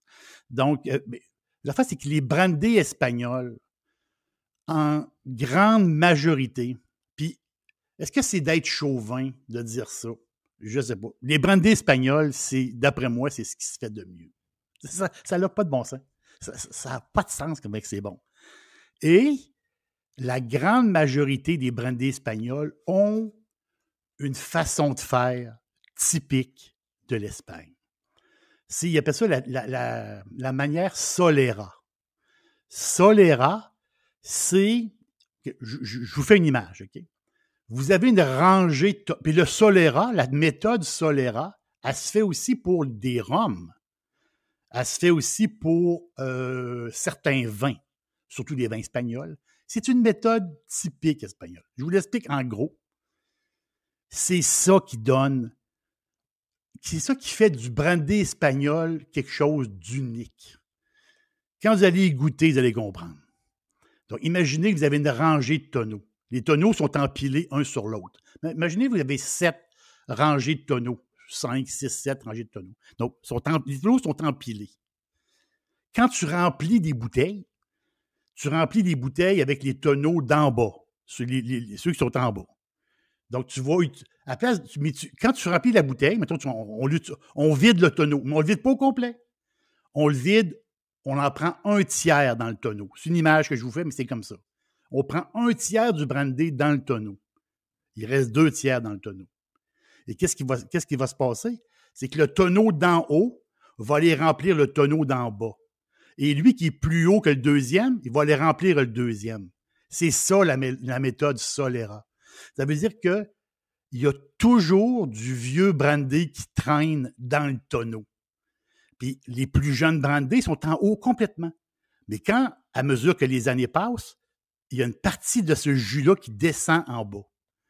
Puis c'est une méthode. Puis moi, j'aime beaucoup. Il y a besoin le procédé dynamique des Espagnols, mais moi, j'aime beaucoup l'esprit en arrière du Solera. L'esprit, c'est quoi? C'est que tu mélanges du vieux avec du jeune. C'est comme si les Espagnols, ils le disent comme ça, puis ils sont très poétiques. Ils disent, c'est les vieux qui éduquent les jeunes. Dans la vie, c'est comme ça. C'est pas un jeune qui éduque un vieux, c'est le vieux qui éduque un jeune. Comprenez-vous la patente? Il y a comme une poésie en arrière de tout ça. Donc, l'alcool jeune grandit beaucoup mieux au contact de l'alcool vieux. C'est ça le secret espagnol, le Solera. Donc, je vous donne le nom du brandy.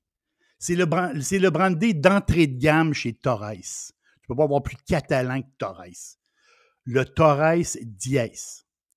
Numéro 10, comme Guy Lafleur. Torres 10. C'est le brandy espagnol le plus connu au monde. Ils ont commencé à le mettre sur le marché dans les années 30, puis c'est encore le plus vendu. En Espagne, ils vendent ça 11 €. Ici, c'est 33 piastres. 33,25 SAQ. Et je comprends. La SAQ pousse un peu la machine, là. Mais normalement, ça devrait être peut-être 25 piastres ici à SAQ. On l'a à 33. Qu'est-ce que tu veux, c'est à SAQ. Mais en Espagne, c'est 11 €. Mais attends un peu. Couleur or, un topaz foncé. Oubliez tout votre goût. Toi, tu dis, moi j'ai bu du brandy dans le temps, là, puis non, oubliez tout ça. Là. Oubliez ça. Vous partez à zéro. C'était cheap dans le temps, c'était pas. Non, pas que c'est cheap. Pas que c'est cheap, c'est que là, tu vas goûter l'Espagne. OK. C'est comme si tu versais de l'Espagne dans ton verre. Jeff, je vais te donner un exemple. L'exemple est très, très simple. Quand tu vas au Maroc, puis tu manges de la bouffe marocaine. Tu dis que ça goûte le Maroc. Oui, il y a des tagines avec les épices, ça goûte le Maroc, puis ça sent le Maroc. Si je m'en viens, ici au Québec, qu'est-ce qui goûte le Québec? C'est le sirop d'érable. Le sirop d'érable, ça goûte le Québec. On s'entend-tu? Faut être en dehors du Québec pour s'en rendre compte. Le sirop d'érable, c'est ça le goût du Québec. Si je m'en vais, mettons, en Hongrie, quand tu arrives à Budapest en Hongrie, il paraît que dans les rues, ça sent le paprika. On s'entend-tu? La Hongrie, le paprika, il est partout. Des gros saucissons. Si on s'en va aux États-Unis, c'est quoi le goût des États-Unis? Le goût des États-Unis, c'est des ribs. C'est ça le goût des États-Unis. Parce que l'histoire, je te fais une petite histoire vite, l'histoire des ribs, c'est typiquement américain, là, et du Sud. Parce que quand le conquistador Soto a débarqué en Amérique, il a débarqué où? Soto, l'Espagnol, conquistador, le gars avec son épée, là, tu fais tout le monde. Lui, il a débarqué où? Il a débarqué à Tampa Bay. Ben, ça ne s'appelait pas Tampa Bay dans le temps. C'est là qu'il a débarqué à Tampa Bay. Et c'est là que, quand ils ont débarqué du bateau, il y avait 13 cochons sur le bateau. Ils ont emmené des cochons en Amérique. Et ces cochons-là, autrement dit, avec les années, avec les décennies, avec les années qui passent, les 100 ans qui passent, il y a eu l'élevage de porcs dans le sud et les gens, OK, mangeaient énormément de porc. Et qu'est-ce qui s'est passé? C'est que pour transporter, je veux un peu d'historique, pour transporter du porc à l'époque, écoute, imagine-toi, tu dépeces un porc puis il fait 35 $. À un moment donné, il faut que tu conserves, il n'y a pas de frigidaire. Donc, qu'est-ce qu'il faisait? C'est qu'il mettait dans le sel des morceaux de porc. Mais il ne rentrait pas les ribs. Parce que les ribs, là, c'était du trouble. Quand il dépeçait le porc, il y avait toujours les ribs. Les ribs, là, c'est comme du trouble. Il mettait des jambons, il mettait des épaules, il mettait des cuisseaux, plein de parties du porc. Mais il ne mettait pas les ribs là, dans le tonneau de bois avec le sel, ça ne rentrait pas. Il donnait ça au monde. Mais qu'est-ce qu'ils ont fait, le monde? Le monde se sont ramassés avec de la viande coriace, mais ils ont appris à cuisiner les ribs. C'est pour ça que les ribs, quand tu manges des ribs puis c'est tendre, là, tu peux pas avoir... Ça, c'est l'histoire des États-Unis. La senteur des ribs qui brûlent sur un charcoal, C'est ça le goût des États-Unis. Mais le goût de l'Espagne, je vous le dis, là, c'est Torres 10. Tu dis, à quoi ça goûte l'Espagne? Là? Tu t'achètes une bouteille de Torres 10, tu te mets 3 onces dans un verre, tu sniffes avec ton nez un peu, tu prends une gorgée, tu vas dire, OK, là, je viens de comprendre. OK, oui, je viens de comprendre, c'est ça que ça goûte Espagne. Donc, 33,25, je comprends. Ben, en réalité, c'est pas si cher que ça pour un brandy. Sauf qu'en Espagne, ils le vendent à 11 €. C'est 11 € la bouteille. Là. En Espagne, des fois, il y a des deals à 10 €. Mais quand même, je vous le dis, vous allez adorer ce brandy-là. Puis, bonne fin de semaine. Puis l'hiver n'est pas fini. L'hiver n'est pas fini, Jeff. Tu fais un feu dehors, tu te fais un petit brandy, tu vas t'asseoir dehors avec ta blonde, une petite doudou, il fait pas trop froid, parfait, numéro 1. Ça va job. Bon week-end tout le monde. Voilà, l'Aubergiste a lancé le week-end officiellement pour la gang sur le Prime et sur le Live. Plus de Prime avec, entre autres, la boîte à Jerry, si ça vous tente de vous joindre à nous autres. Venez-vous-en. C'est mieux de même. Venez-vous-en sur radiopirate.com et embarquez dans la grande famille des pirates, si ça vous le dit. Mon nom est Jeff Fillion. See ya pour la dernière demain.